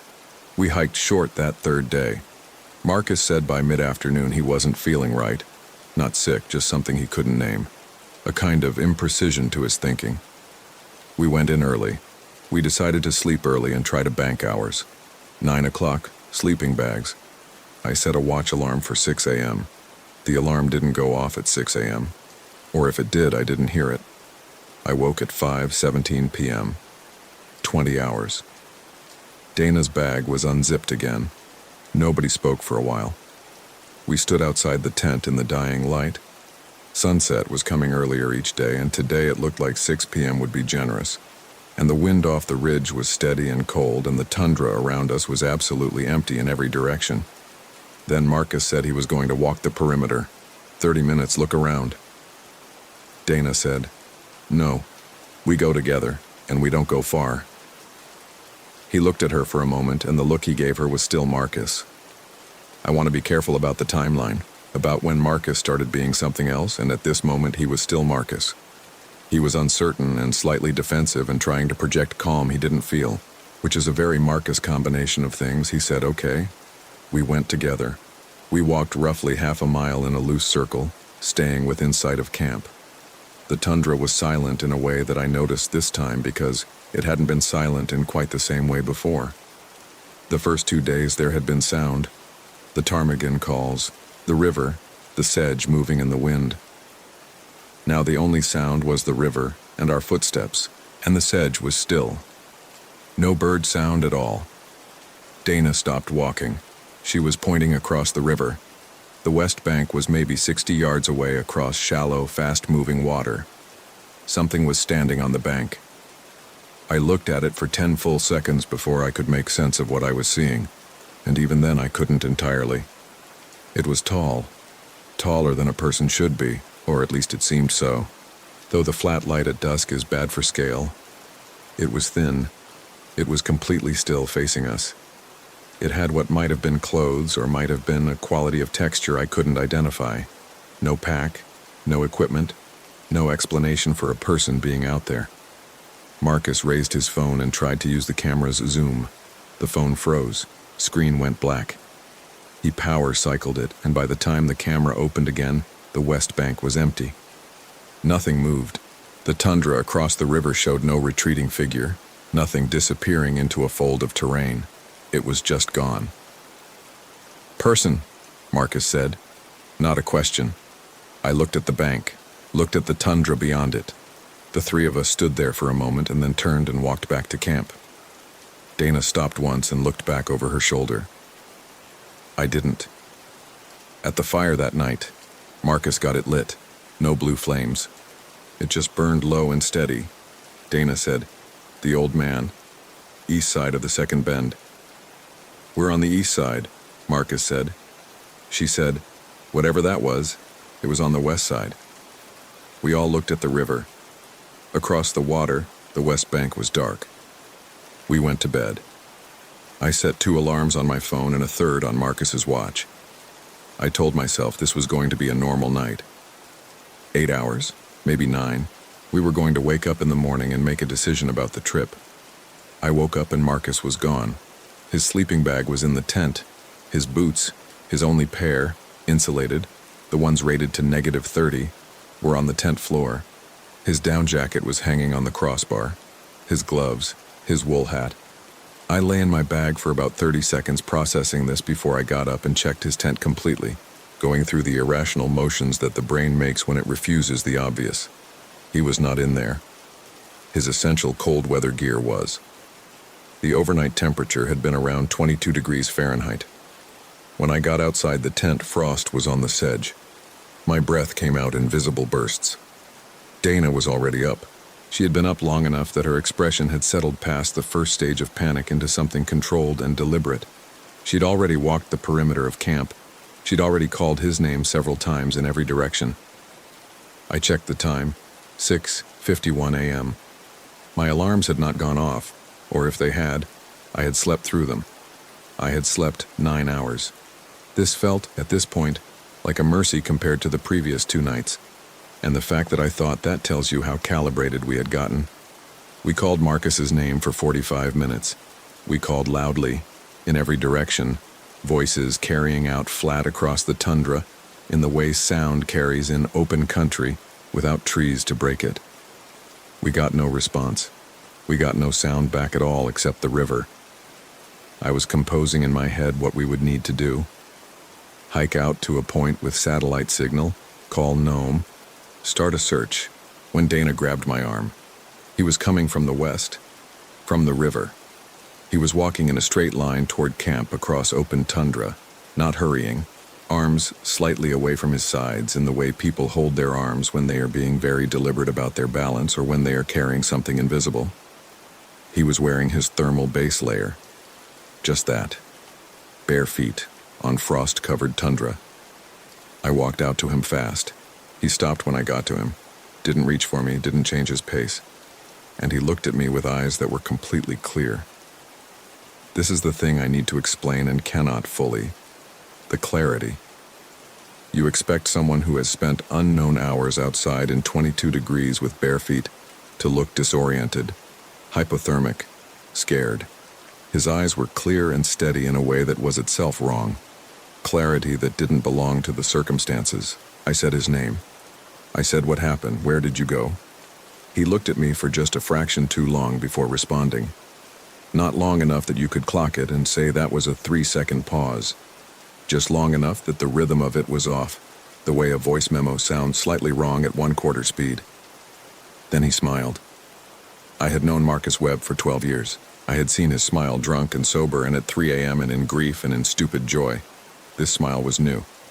It was wide and positioned correctly on his face and produced the appropriate crinkles at the corners of his eyes and contained nothing. No history, no context. Like someone had found a photo of Marcus smiling and reproduced the position of the muscles without understanding what the smile was for. I just needed some air, he said. Marcus, you've been out here for hours in 22 degrees with no shoes. I don't think it was that long. Still the smile. I looked down at his feet. He hadn't started walking yet, so I could look. His feet were pink with cold, not white with frostbite, not swollen, not blistered. Pink.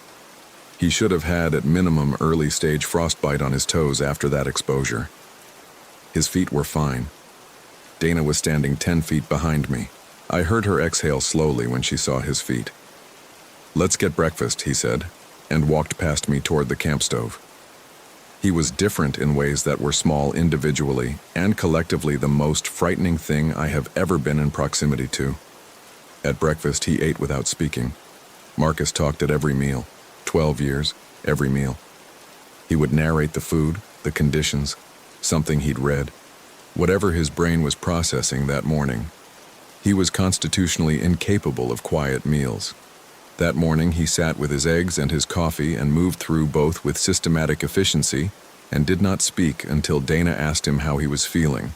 He said, I am feeling good, better than yesterday. Not I'm feeling, I am feeling.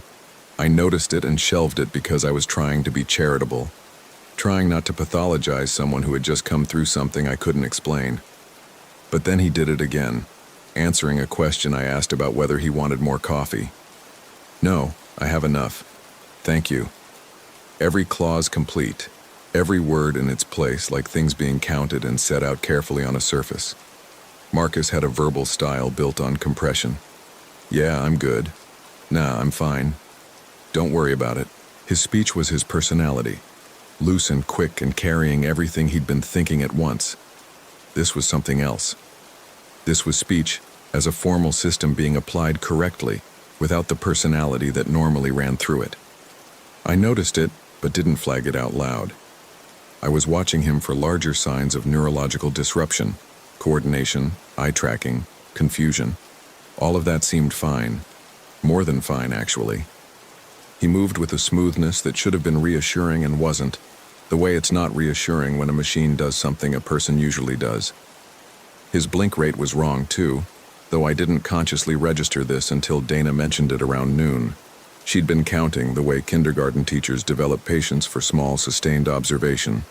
A person blinks 15 to 20 times per minute. He was doing it maybe 7 or 8 times, not dramatically less. Less in the specific way that you feel, rather than see at first. A wrongness you keep almost identifying before it slides away. When he looked at you, the gaze stayed on you longer between blinks than it should, and each time he did blink it felt like a small reset, the way a cursor blinks. Dana told me this quietly while Marcus was checking his gear. Count his blinks, she said, for 30 seconds. I did. I got to 8. Around 11 a.m. I brought up heading out. I phrased it as a reframe rather than a retreat. We'd gotten what we came for, conditions were what they were, we could spend the last nights in Nome and decompress before the flight. Perfectly reasonable framing. I watched Marcus's face while I said it. That would be a good decision, he said. I think that is the right choice. Not yeah, probably. Not I mean we're already packed down to 3 days. Nothing in that sentence belonged to the Marcus I knew. Dana was watching him from across the camp with an expression I recognized. The face you make when you have decided something is true and are now waiting for the right moment to say it. He spent the next 2 hours helping us break camp. He was precise about it in a way Marcus was never precise. Every item going into the pack in the correct order, every strap clipped and tightened, nothing dropped or fumbled or set down to be retrieved. There's a looseness to the way people move when they're competent at something physical, a bodily confidence that permits small inefficiencies because the hands know what they're doing.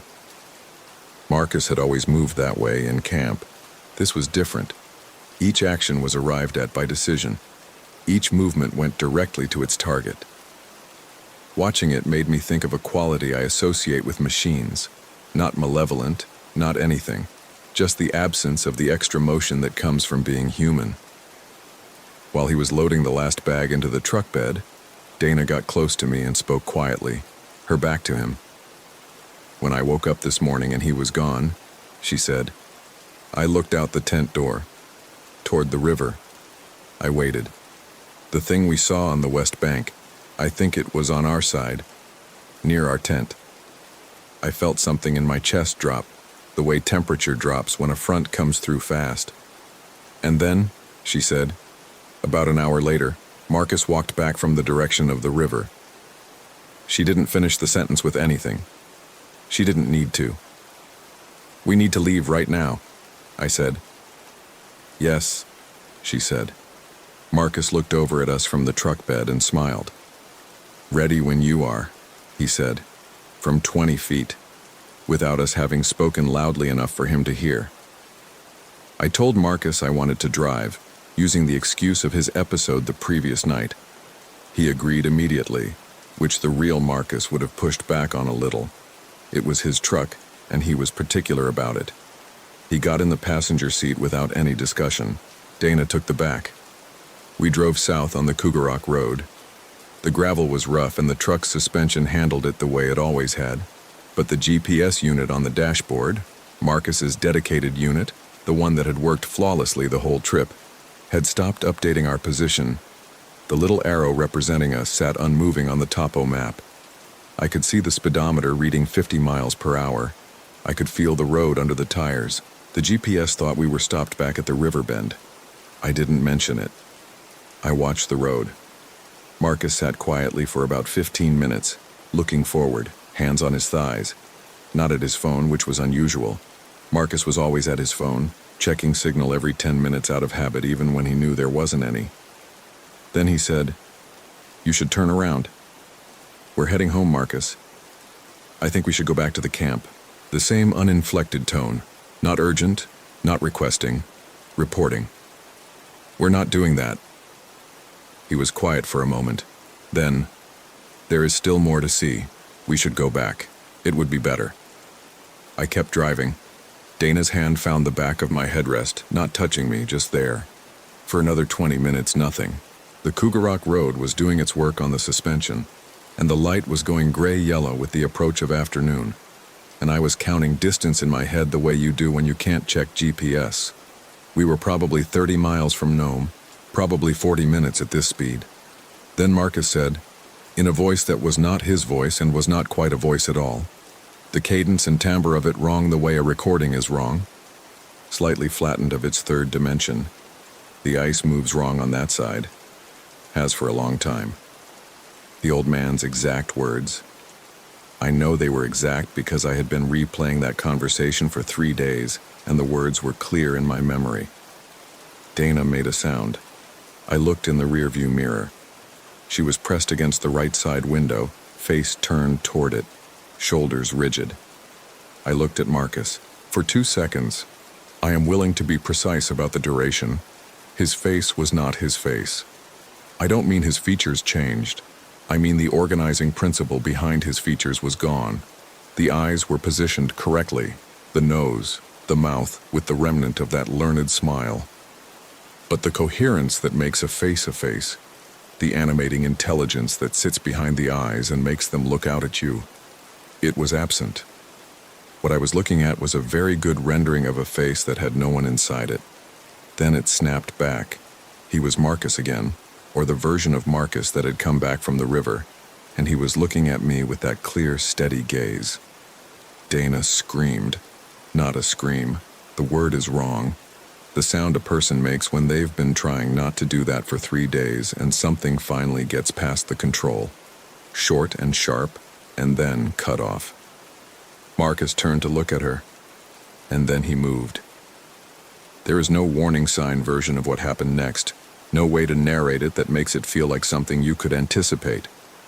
He reached into the back seat with his left arm, and his hand was on Dana's throat, and she grabbed his wrist with both of hers, and the truck went onto the gravel shoulder.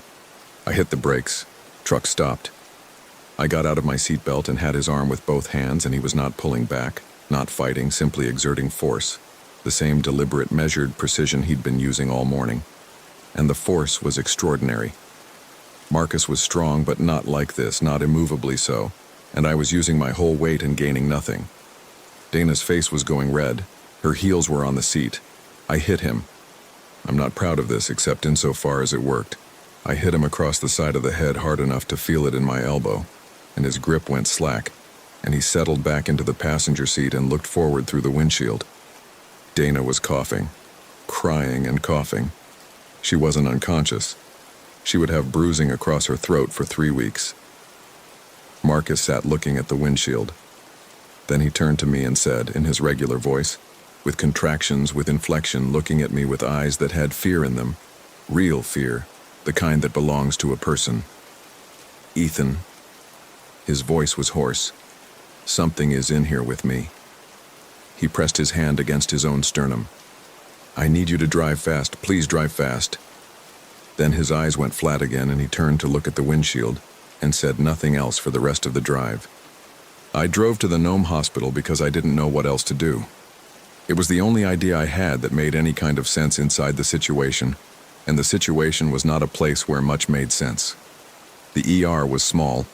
Nome has a population of about 3,800, and the hospital reflects that, but the staff moved efficiently and with the particular calm of people accustomed to handling emergencies that arrive from the surrounding wilderness already complicated by time and distance.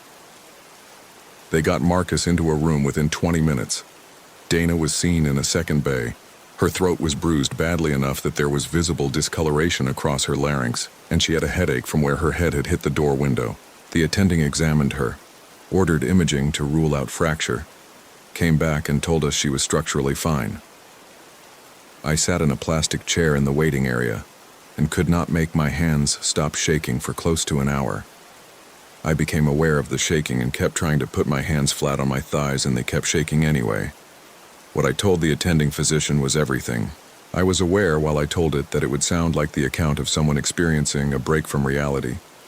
I told her anyway. The lost hours, the sleeping bag unzipped from the inside, the figure on the west bank, Marcus returning barefoot with no injury, the behavioral changes, the voice that had repeated the old man's exact words, the face in the rearview mirror, the attack in the truck. She took notes. She had the expression of someone who has worked remote Alaskan medicine long enough that their threshold for unusual is professionally high. They took Marcus for evaluation.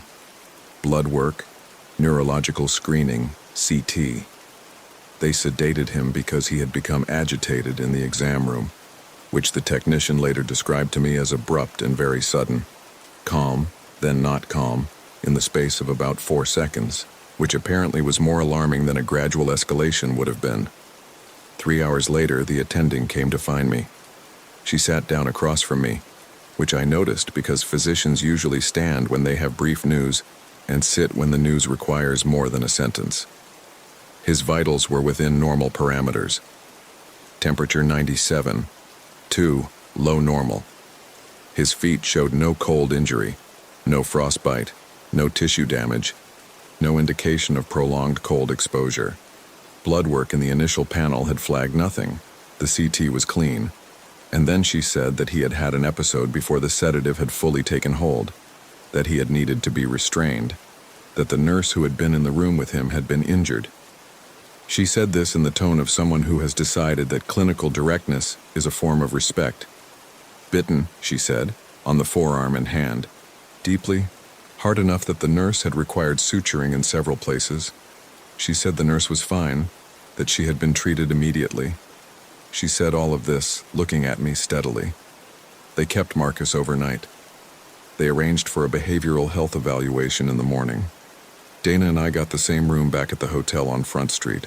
I sat on the floor with my back against the wall because lying horizontal felt like an exposure I couldn't manage. We didn't sleep. We talked until 6 in the morning, and Dana organized it the way she organized difficult things, carefully and chronologically, piece by piece. The compass, the fire burning blue, the sleeping bag opened from inside. The first morning, 17 hours lost. The second, 20 hours. The third, 9, and Marcus gone, and his footprints in the frost leading west to the river and back. The figure on the west bank, his feet with no injury. The speech that had all the right words in the wrong structure. The blink rate. The voice delivering someone else's exact phrase with the affect of a recording. The 2 seconds of blankness in the rearview mirror. The hand on her throat. The final 2 seconds in the truck when he had been himself, pressed his fist to his sternum, frightened in a way that was recognizably his, told me something was inside him, and then was gone again. She said, "My grandmother would have a name for what entered him at the river." My grandmother was Tlingit, and the names her people had for things like this were specific. She used to say some places hold something old, and the old things don't recognize us as anything that should be left alone. I said I didn't have a name for it. She said, "I think it needed us unconscious. The lost hours, I think it was using them, moving through them somehow, preparing something." I've been thinking about that since September, and I don't have better language for it now than she did then. Whatever had stood on the west bank of that river bend, whatever had crossed to our side after we fell asleep, it had taken our unconscious hours on 3 consecutive nights in escalating quantities. And at the end of it, Marcus had been at the river, and then Marcus had been wrong, and in 2 brief seconds of himself he had pressed his hand to his chest and told me that something was occupying the space where he lived. He took our hours. He needed them for the crossing. That's what Marcus told the behavioral health counselor at 8 a.m. apparently. Still half sedated, wrists in soft restraints, he had looked at the counselor and said those words with total coherence, and then gone quiet, and had not spoken again until the medication adjusted later that afternoon. The counselor told us about it in the hallway, in the way people tell you something they don't know how to categorize, careful and factual without interpretation. He said it was possible Marcus had been partially conscious during the night and had incorporated something from a dream state. He said it was also possible he had been reporting something he perceived as having happened. He asked if the phrase meant anything to us. Dana and I looked at each other. I said yes. I said I thought it did. I didn't explain what. Marcus spent 11 days in Nome before they transferred him to inpatient psychiatric care in Anchorage. The chart read acute psychotic episode of unknown etiology, with dissociative features and violent ideation. None of the follow-up blood work flagged anything. No parasites, no toxic exposure, no organic brain abnormality on any imaging. His feet showed absolutely no cold injury in any follow-up examination, which the attending physician noted in his chart in neutral clinical language that communicated nothing about what she thought it meant. He was in the Anchorage facility for 6 weeks. I visited 3 times. The first time in the second week. He was medicated and tired-eyed and afraid in a way I recognized as genuinely his. The fear belonged to his face the way it hadn't on the tundra. He didn't remember leaving the tent. He didn't remember what happened in the truck. He remembered walking to the river because he heard someone calling his name from the far bank. I asked who. He said, "There was no one there when I got there, just the water, and I don't remember anything after that until I was walking back to camp." He has been out of inpatient for 4 months. He is quieter now, precise in a way that makes me watch his face sometimes before I can stop myself. His therapist says this is normal adjustment after a psychiatric episode. His blink rate is normal. His contractions are back. When I look at him, I can see Marcus. Most of the time. Dana stayed with him. I think about that often. She was the one who was pressed against the window. She was the one whose throat went purple. She stayed anyway, which might be love or might be something more complicated than love. A refusal to let whatever happened on that peninsula take anything else. The nurse who was bitten had an infection in the wound that took longer to resolve than it should have. She is fine now. She left the Nome ER for a position in Fairbanks. I think about whether that's connected and I have no way of knowing. I don't know what was in the river bend on the Seward Peninsula. I have read about shared psychogenic illness, mass hypnosis, dissociative fugues, parasomnia, environmental toxins, carbon monoxide, contaminated water sources, infrasound from geological formations. I have a graduate-level understanding of how human perception fails and how the brain produces coherent false narratives from fragments. I have read all of it carefully, and none of it accounts for bare feet with no cold injury after hours on frozen tundra. None of it accounts for the 2 seconds in the truck when Marcus was himself, frightened and present, pressing his hand to his chest and telling me something was inside him. I keep coming back to the old man at the gas station. He was not frightened when he told me, not urgent. He was informing me the way you inform someone about a flooded stretch of road, something true about the terrain worth knowing, neutrally delivered, part of his practical understanding of a place he'd lived in for decades. Whatever his community knew about that river bend, whatever name they had for what happened to people who slept too long on the wrong side of it, he had known it the way you know geography. It was local knowledge. It had always been there. And I had nodded and driven away. It's 2:41 a.m. as I finish writing this. Every light in the apartment is on. I will check the time when I wake up in the morning, and the number needs to make sense. Needs to follow logically from when I closed my eyes. And for those 3 seconds before I can find a clock, I will be back on the tundra. I will be standing outside a tent in frost looking at bare footprints leading west toward a river. I talked to Marcus 2 weeks ago. He came over for dinner and we sat in the kitchen and he was himself. He had 3 opinions about the pasta and a long story about something wrong at work, and he touched my mug when he walked past it the way he always did. When he left, he hugged me at the door and said, "Be safe," the way he always said it. And then he held on for 1 second longer than he used to. And when he pulled back, his eyes were on me with an expression I could not categorize. Not the smile, not the nothing face. Something else. Something assessing, patient, in the way that things are patient when they have nowhere they need to be. Then it was Marcus again. The laugh lines, the history, the warmth. He said drive safe and went to his car. I stood at the door for a long time after he left. I closed and locked it. I turned on every light. I don't think I'm going to feel safe for a while. I don't know if that's the right way to end this. But it's what's true. E. Clark, Nome, Alaska, September 2024.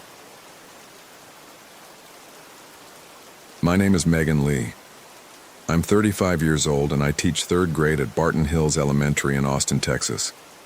I'm telling you this because I want you to understand that I am not the kind of person who sees things. I've never had a breakdown. I've never been hospitalized for anything mental. I drink 2 glasses of wine on weekends and I meal prep on Sundays and I grade papers in the evenings and I go to bed at a reasonable hour and I get up when my alarm tells me to.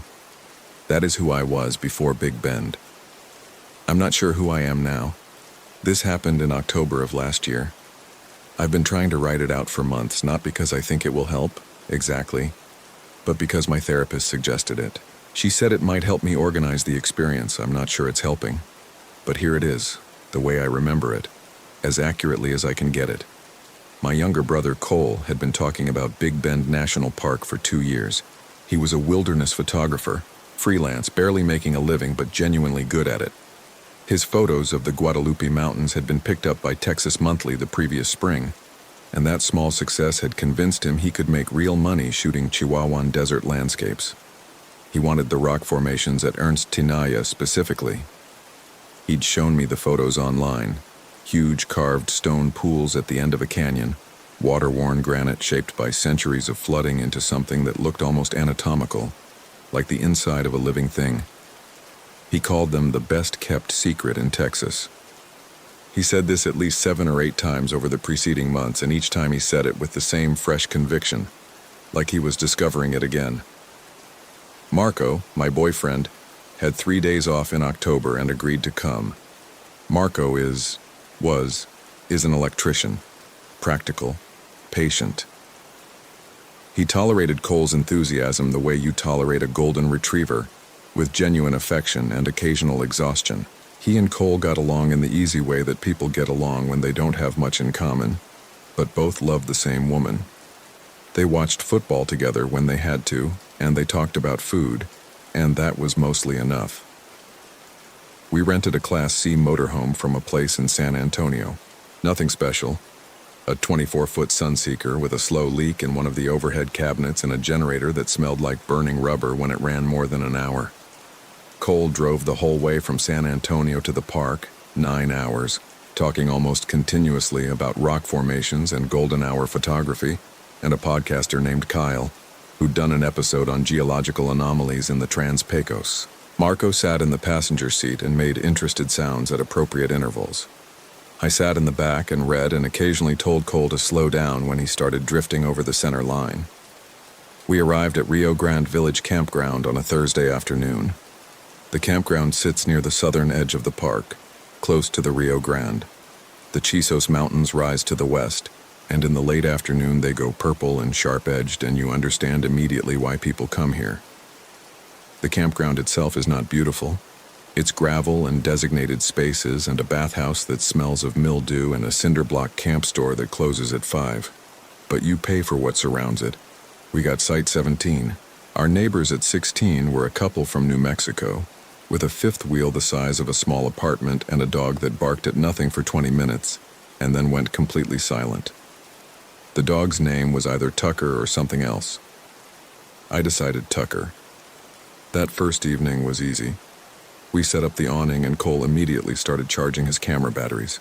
Marco grilled chicken over the fire and we ate while the sun dropped behind the Chisos and the sky turned every color available before going suddenly, completely dark. Desert dark is different from city dark. You can feel the mass of it. Cole was talking about Ernst Tinaja again. He had the trail loaded on his Garmin, a standalone GPS unit, not just his phone, because he was particular about navigation. 7 miles round trip, he said. The rock pools are at the end, inside the canyon. I want to be there at morning golden hour. He pointed east with his fork. Light comes in from that direction, hits the West Canyon wall. That's the shot. You going alone? I asked. You two can come if you want, but it's rocky in places. Sandstone steps.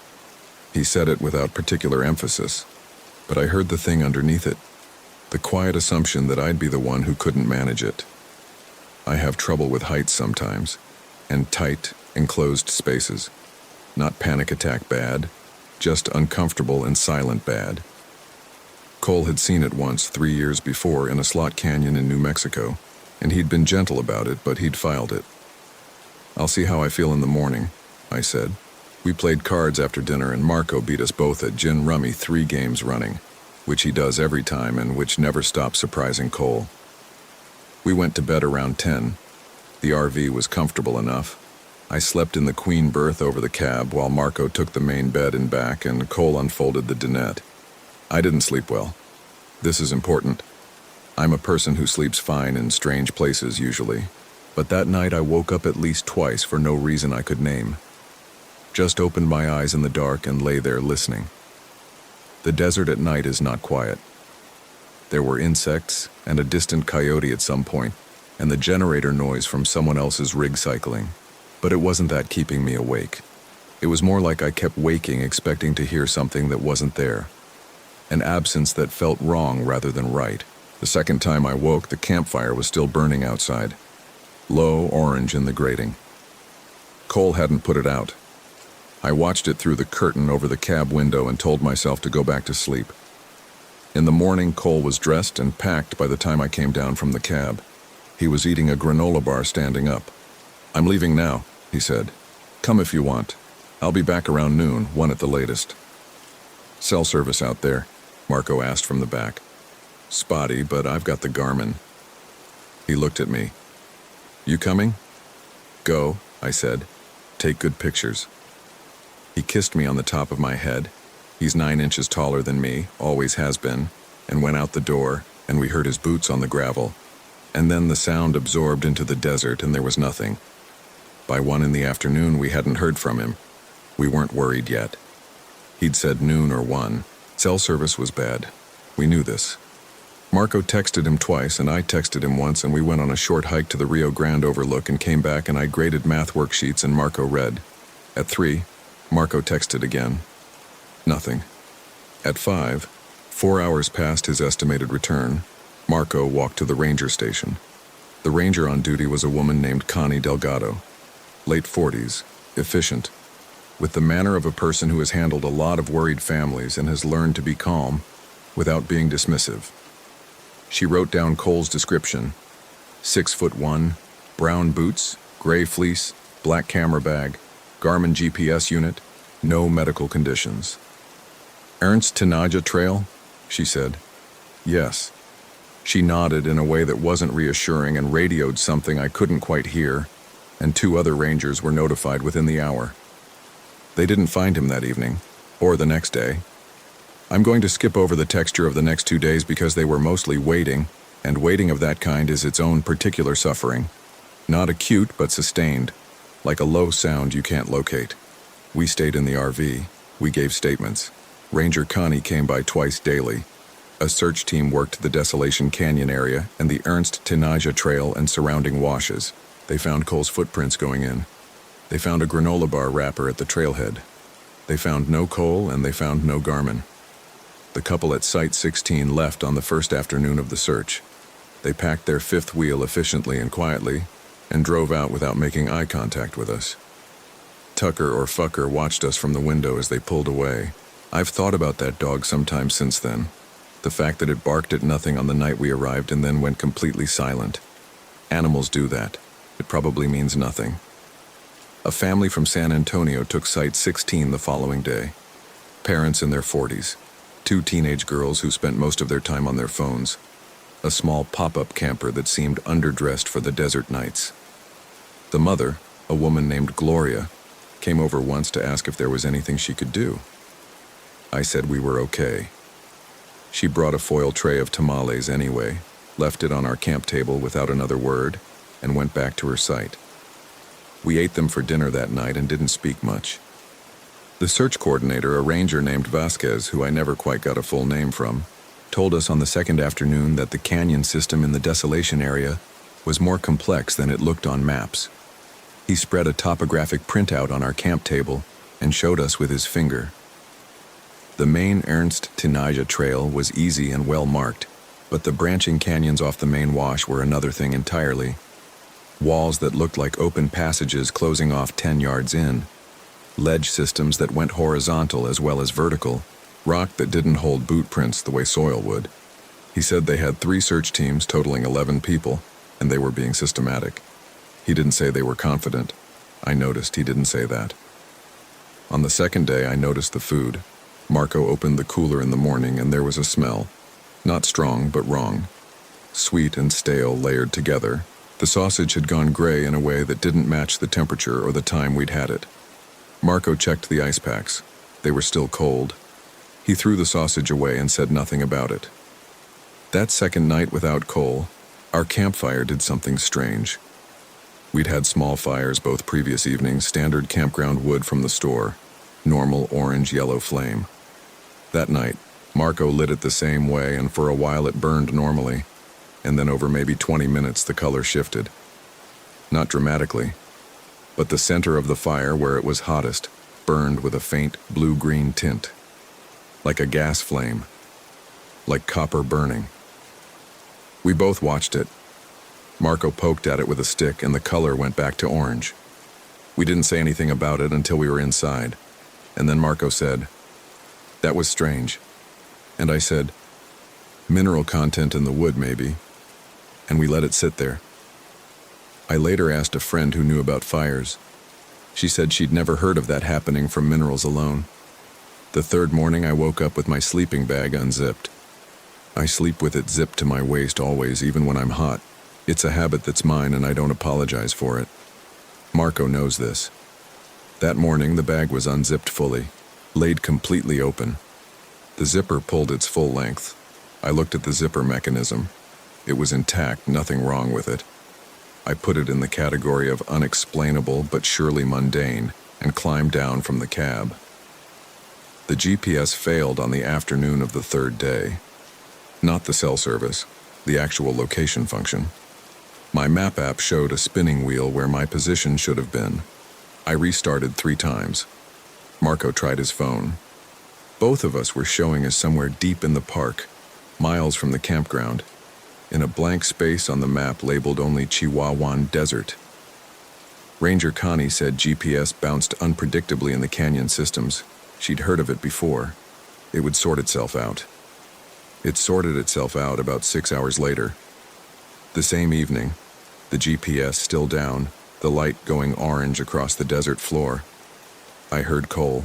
Marco had gone to the bathhouse and I was sitting in my camp chair, watching the wash east of the campsite go dark as the sun dropped. The wash is a dry riverbed, maybe 30 yards from Site 17, lined with salt cedar and desert willow. In the failing light, it looked like a crease in the earth, and I heard Cole's voice coming from it.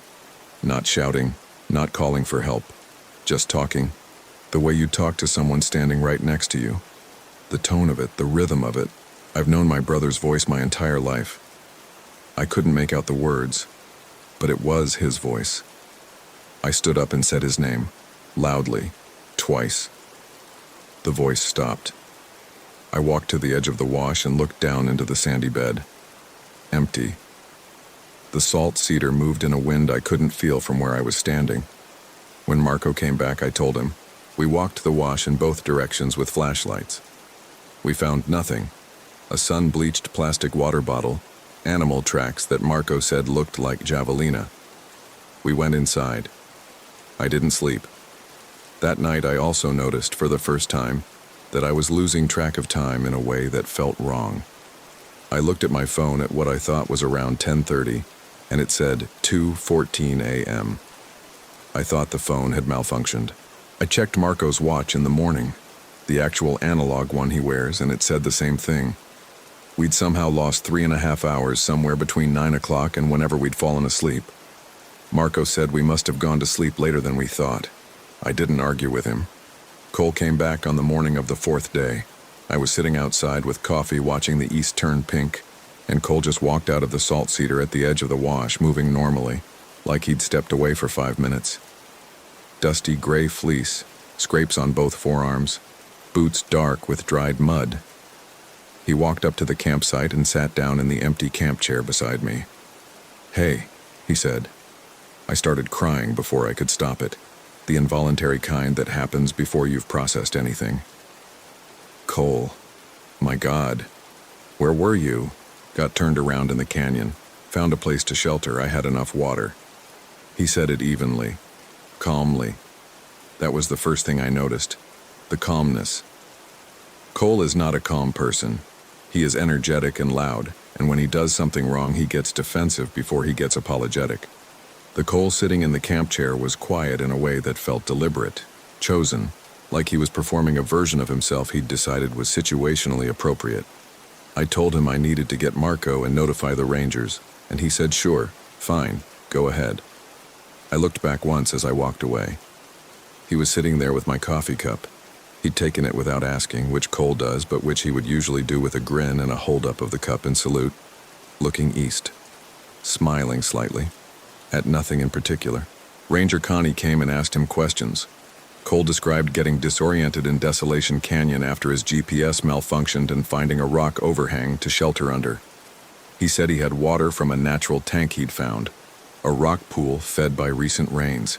He'd eaten 1 granola bar and 1 protein bar from a side pocket. Connie asked for the wrappers, standard for a search and rescue follow-up. Cole patted his pockets and said he'd pack them out because he always packs out his trash. She asked about the Garmin. He said it had malfunctioned and he'd left it behind. He wasn't sure exactly where. She asked if he needed medical attention. He said no. He felt fine. All of this was reasonable. I've gone over it many times and I cannot find the specific word or gesture where something should have flagged for me. It only adds up wrong in retrospect. That's the thing about it. It was not a horror movie. No one said anything impossible. No one moved in a way that couldn't be explained. The texture of wrongness was not dramatic. It was small and quiet and persistent, like a single wrong note in a piece of music you know by heart.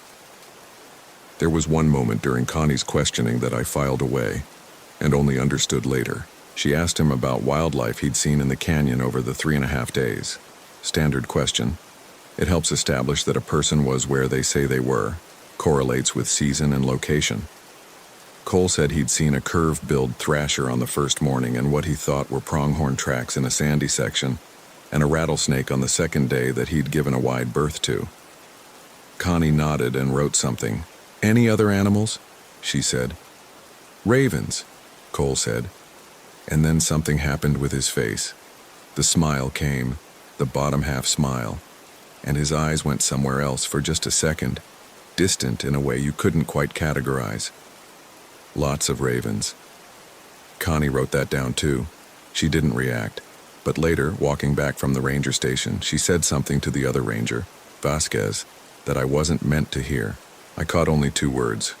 She said, "Again," and then something I couldn't make out, and then, "The same area."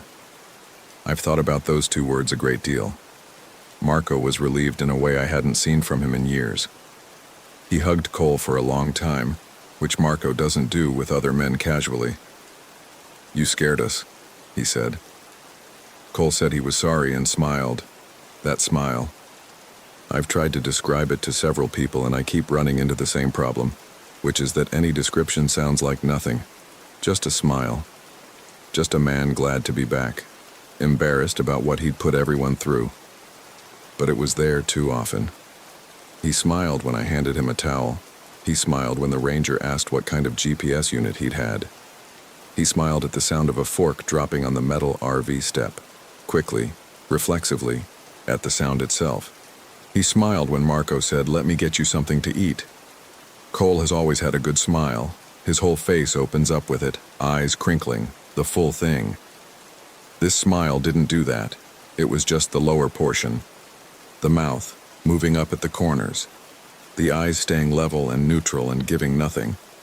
The first time it made me genuinely afraid was that afternoon. We were sitting inside the RV and Marco asked Cole about the canyon, the colors of the stone, the wildlife he'd seen. Cole described all of it correctly. Then Marco brought up a hike they'd done together in New Mexico 3 years back, the year Cole turned 30. I hadn't been on that particular trip, so I couldn't verify anything, but I watched Cole's face as Marco asked about it. Cole paused, maybe 2 seconds. "Yeah," he said. "Of course. You had that whole thing about canyon light," Marco said. "Slot canyon versus open canyon, you went on about it for like an hour." "It's softer," Cole said. "Diffused. You're not getting direct sunlight, you're getting light that's bounced off the rock walls. Less contrast, longer shadows." Marco seemed satisfied, but I'd watched Cole's face during that pause. And what I saw was not the normal motion of someone reaching back for a memory. It was blank. Not concentrating, just blank. And then the answer arrived, fully formed and technically correct, like something retrieved rather than remembered. That evening, I brought up our grandmother. She died when Cole was 7 and I was 10. Her name was Iolanthe, unusual enough that Cole had made it into a whole recurring bit since childhood. She was, he'd always claimed, secretly a Victorian-era botanist who'd married into the family under an assumed identity. It was a stupid bit that we'd had since we were kids, and it had a dozen variations and references that accumulated over the years. I didn't frame it as a test. I just mentioned her, said something like Grammy would have thought this desert landscape was something else. Cole said, "Yeah, she would have." I waited. "She loved gardens," he said. "Had that big one in the backyard." That is technically true.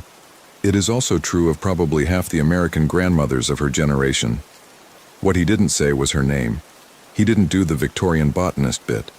He didn't say any of the 15 or 20 things that Cole would have said. I excused myself and sat on the RV steps in the dark and just breathed.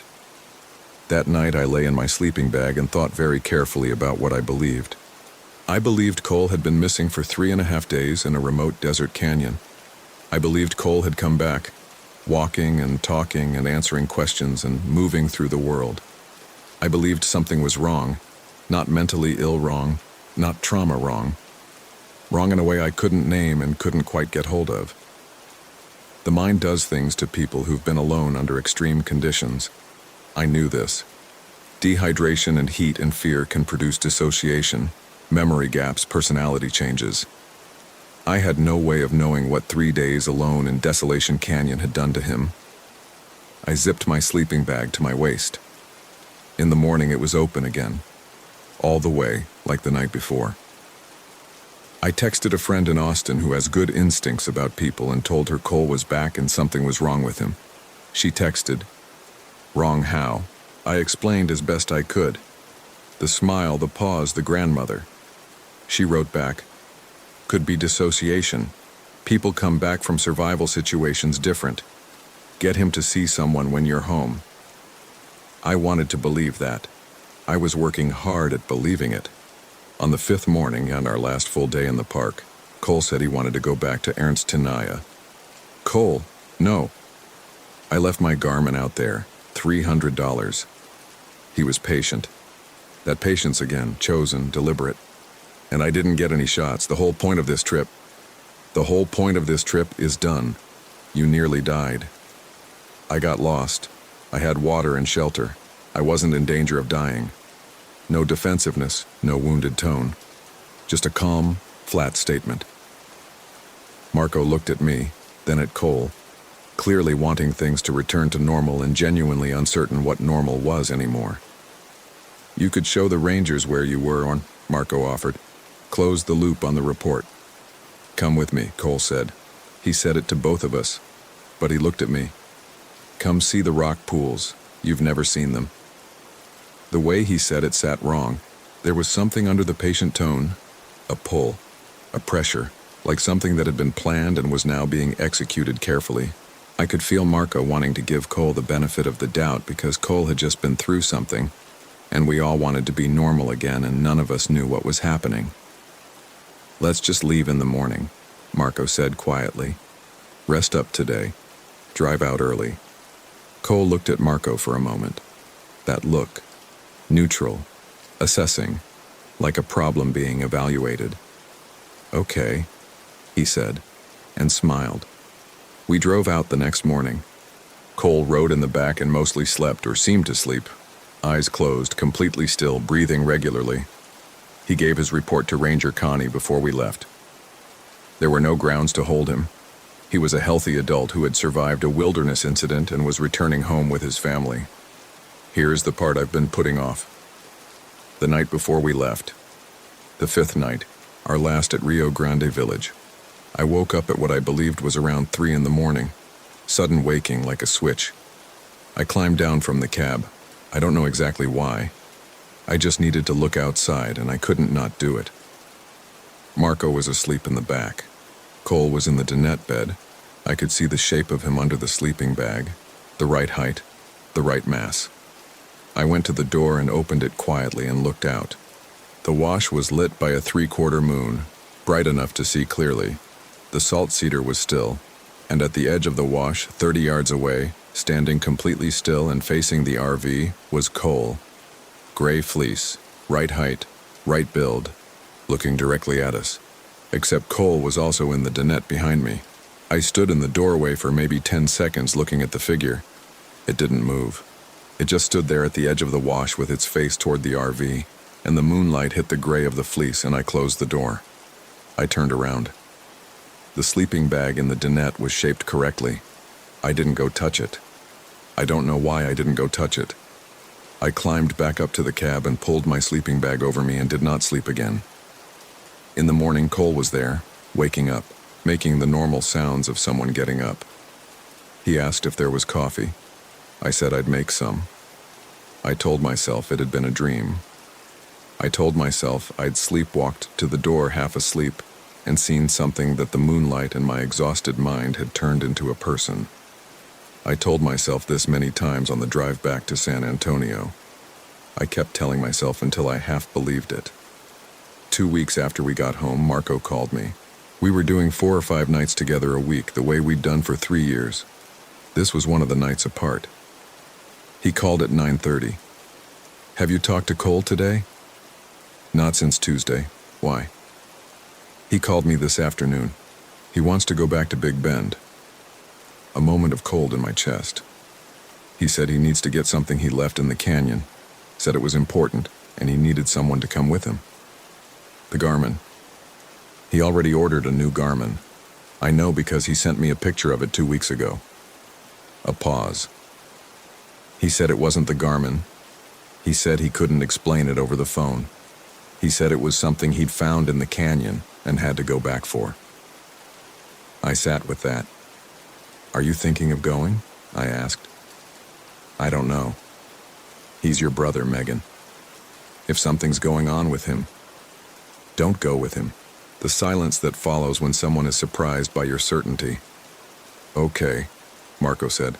Tell me why. And I told him everything. The smile, the grandmother, the pause, the figure at the wash, the sleeping bag open 2 mornings. He listened without interrupting, which he's always been good at.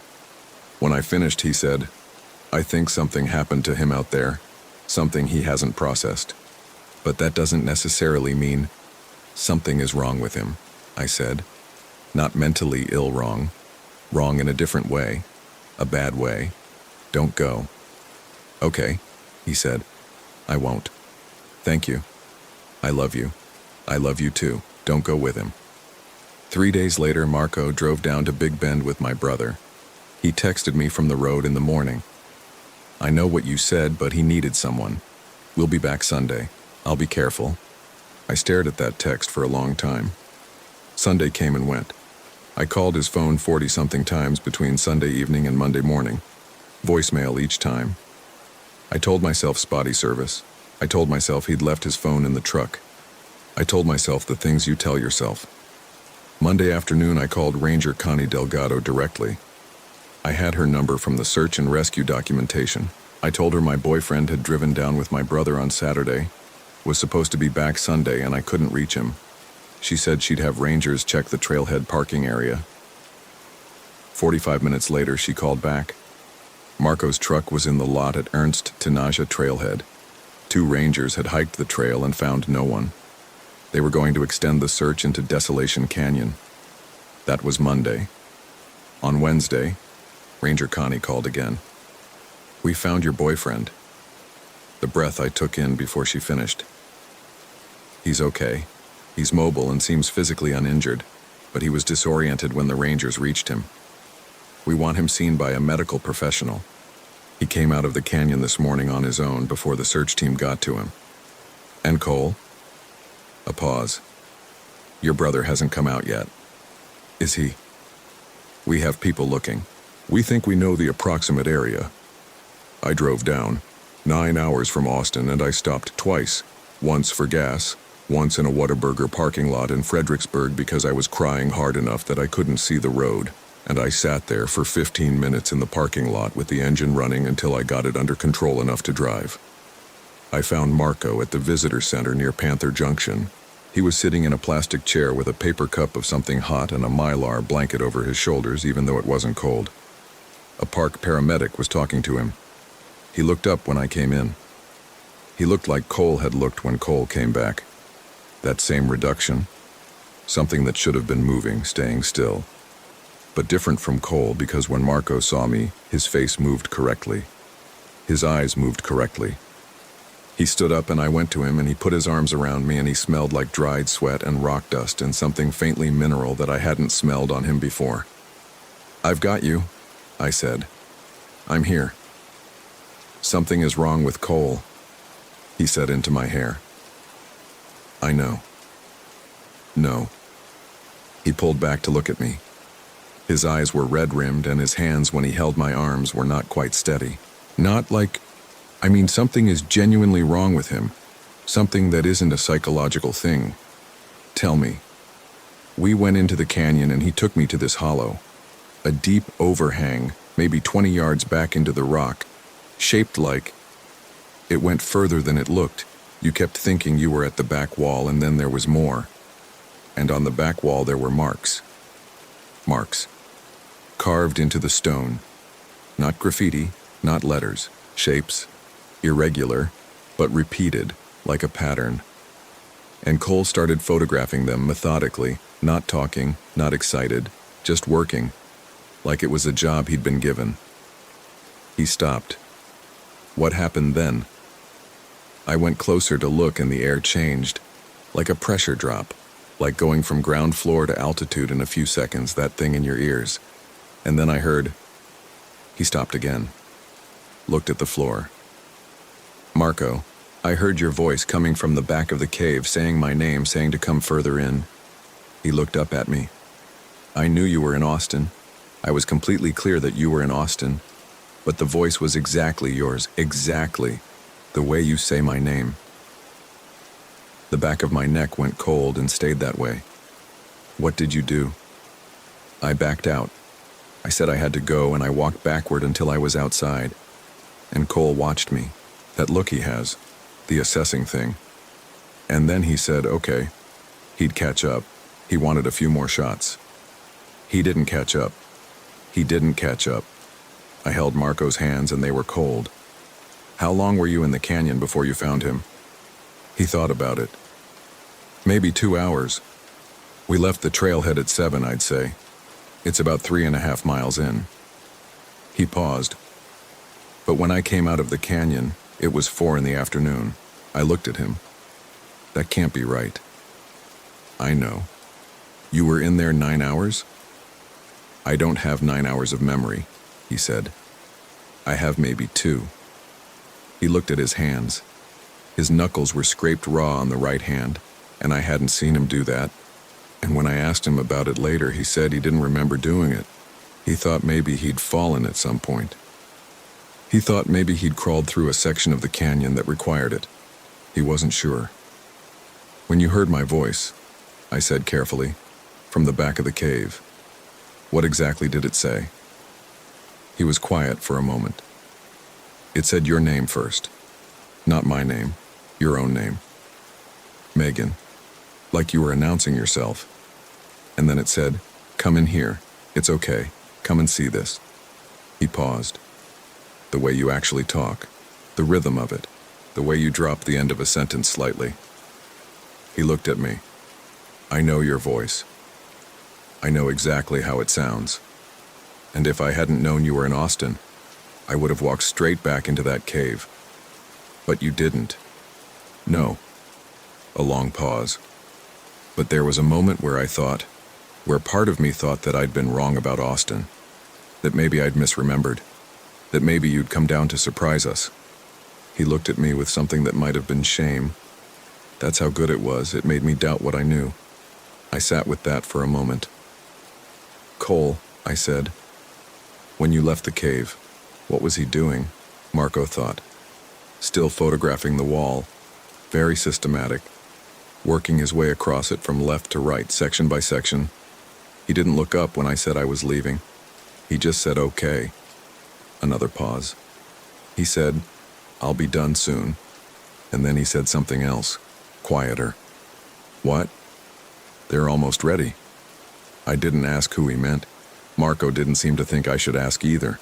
We just sat with it in the plastic chairs in the visitor center while the paramedic finished his notes and the desert light moved across the windows. Cole came out of the canyon 3 days after Marco did. He walked to the trailhead and drove Marco's truck. Keys in the cup holder, the way Marco always leaves them in remote areas, and drove himself back to Austin. Ranger Connie called to let me know. She also told me in that same call that a ranger had gone into the cave Cole had described, the deep overhang in the canyon wall. She said they'd documented the carved marks on the back wall. She said she couldn't speak to what they were or who'd made them, and that she was going to forward the documentation to the University of Texas Anthropology Department for assessment. She said this in the same tone she used to describe everything, the tone of a person who has decided that facts are sufficient and interpretation is someone else's job. I asked her if the marks were old.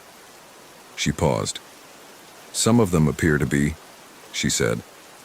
Some of them appear to be more recent. I asked how recent. We're not equipped to date stone carvings in the field, she said. That'll be for the university. I haven't heard from the university. Cole called me last week. He sounded like Cole, energetic, talking fast, going on about commercial real estate photography work he'd picked up in Houston. When I asked about Big Bend, he said it had been a productive trip overall and he was sorry he'd scared everyone again, but he'd gotten some extraordinary shots of the canyon formations that he thought could really go somewhere. He did not mention the marks on the cave wall. He did not mention what he'd said to Marco. They're almost ready. I asked about Grammy, carefully, obliquely, in the same way I'd done in the desert. He did the Victorian botanist bit immediately, complete, with 3 variations I'd heard before and one I hadn't, and he laughed the real laugh, both halves of his face. He asked about my kids at school. He asked about Marco. He sounded entirely like himself. I should have been relieved. I keep noting that I should have been relieved as a way of explaining why I'm not. Because Marco, who has been staying at my apartment since coming back, who is fine in almost every way I can measure, has started smiling at things that aren't funny. Small moments. A cup falling off the counter, a car alarm going off on the street outside. He smiles quickly, just the lower half of his face, and then it's gone, and he's Marco again. He doesn't know he's doing it. I've watched carefully and he genuinely seems not to know. When I told him, he looked at me with real concern and said he was sorry and he'd pay attention. He said I'd been through a lot. He said he wanted me to feel safe. He said all the right things. Last night I zipped my sleeping bag before bed. This morning it was open. I want to be honest about what I've looked into and what I've concluded or haven't. The Trans-Pecos has documented folklore around entities that inhabit remote desert and canyon areas. Some of it comes from Navajo tradition, which extends geographically into West Texas. Some of it is older and doesn't have a clear cultural attribution, pre-contact, likely, and fragmentary, because the groups who held that knowledge were largely dispersed by the 19th century. There are accounts I found on regional websites and in one self-published book on Texas folklore that described things happening in the Desolation Canyon area, specifically disorientation, time loss, people returning from the canyons altered in ways their families couldn't explain. The accounts were anecdotal and I have no way to verify any of them. I don't know what to do with them. There's a term that comes up in some of the older literature on the Trans-Pecos area. I won't repeat it here, partly because I don't want to be that person, the person who found a name for something and decided the name explained it, and partly because naming a thing implies a kind of understanding I don't have. What I'll say is that the entity described in that literature is something that inhabits remote canyon systems, particularly those with deep water features, and that it is described as capable of mimicry, of copying not just voices but faces, posture, behavior, the accumulated texture of a specific person, and that the accounts I found described it as patient, described it as playing a long game, described it as not immediately hostile, as in not attacking, not threatening, not doing anything you could point to and say that right there is the thing that proves this is real. Just present, and watchful, and gradually, slowly, incrementally there in places it hadn't been before. I've also looked into mass psychogenic illness and dissociative episodes, and carbon monoxide poisoning from faulty camping equipment, and naturally occurring gases in canyon environments that can cause hallucinations and time distortion. I cannot rule any of this out. I want very much to not rule it out. The last time I spoke with Ranger Connie, she told me the Ernst Tenaya Trail generates more search and rescue calls per trail mile than almost anywhere else in the park. She said it like someone reporting a weather statistic. I asked her if people who got lost out there ever seemed different when they came back. She didn't answer right away. People are different after any survival experience, she said. That's not quite what I'm asking. I know, she said. A pause. Dr. Patricia Reyes at UT Austin, she said. She studies folklore of the Trans-Pecos. She might be someone to talk to. Then she had another call and she hung up. I found Patricia Reyes's email address and composed a message 3 times and deleted it 3 times. I don't know exactly what I'm afraid of, finding out or not finding out. I have the draft saved. I haven't sent it. My name is Megan Lee. I am 35 years old and I teach 3rd grade at Barton Hills Elementary in Austin, Texas. This morning, At 4:17 a.m., I received a text from Cole's number. It said, "You should come back. There's something I want to show you." The light in the canyon is really something. A separate text 3 minutes later. "You'd love it." I haven't responded. I don't know if I'm going to. Marco was already awake when I came into the kitchen. He had coffee ready and handed me a cup and smiled. The real one, both halves of his face, eyes, and everything, and asked if I'd slept okay. "Okay," I said. "Cole texted me this morning," he said. I looked at him. Said we should go back sometime, do the trail properly. He shrugged, looking out the kitchen window at the street. I told him maybe in the spring. I set my coffee down. "You told him maybe?" Marco turned to look at me. For just a fraction of a second, less than a second, gone before I could be sure it was there.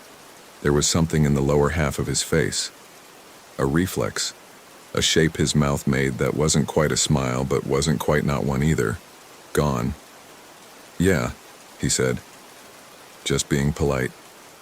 He looked at me with warm brown eyes that looked exactly like Marco's eyes. He reached over and touched my hand. "You okay?" he said. I said I was fine. I said I was going to get ready for school.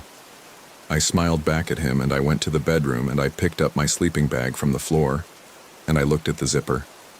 I am not going back to Big Bend. I keep telling myself that I am not going back to Big Bend.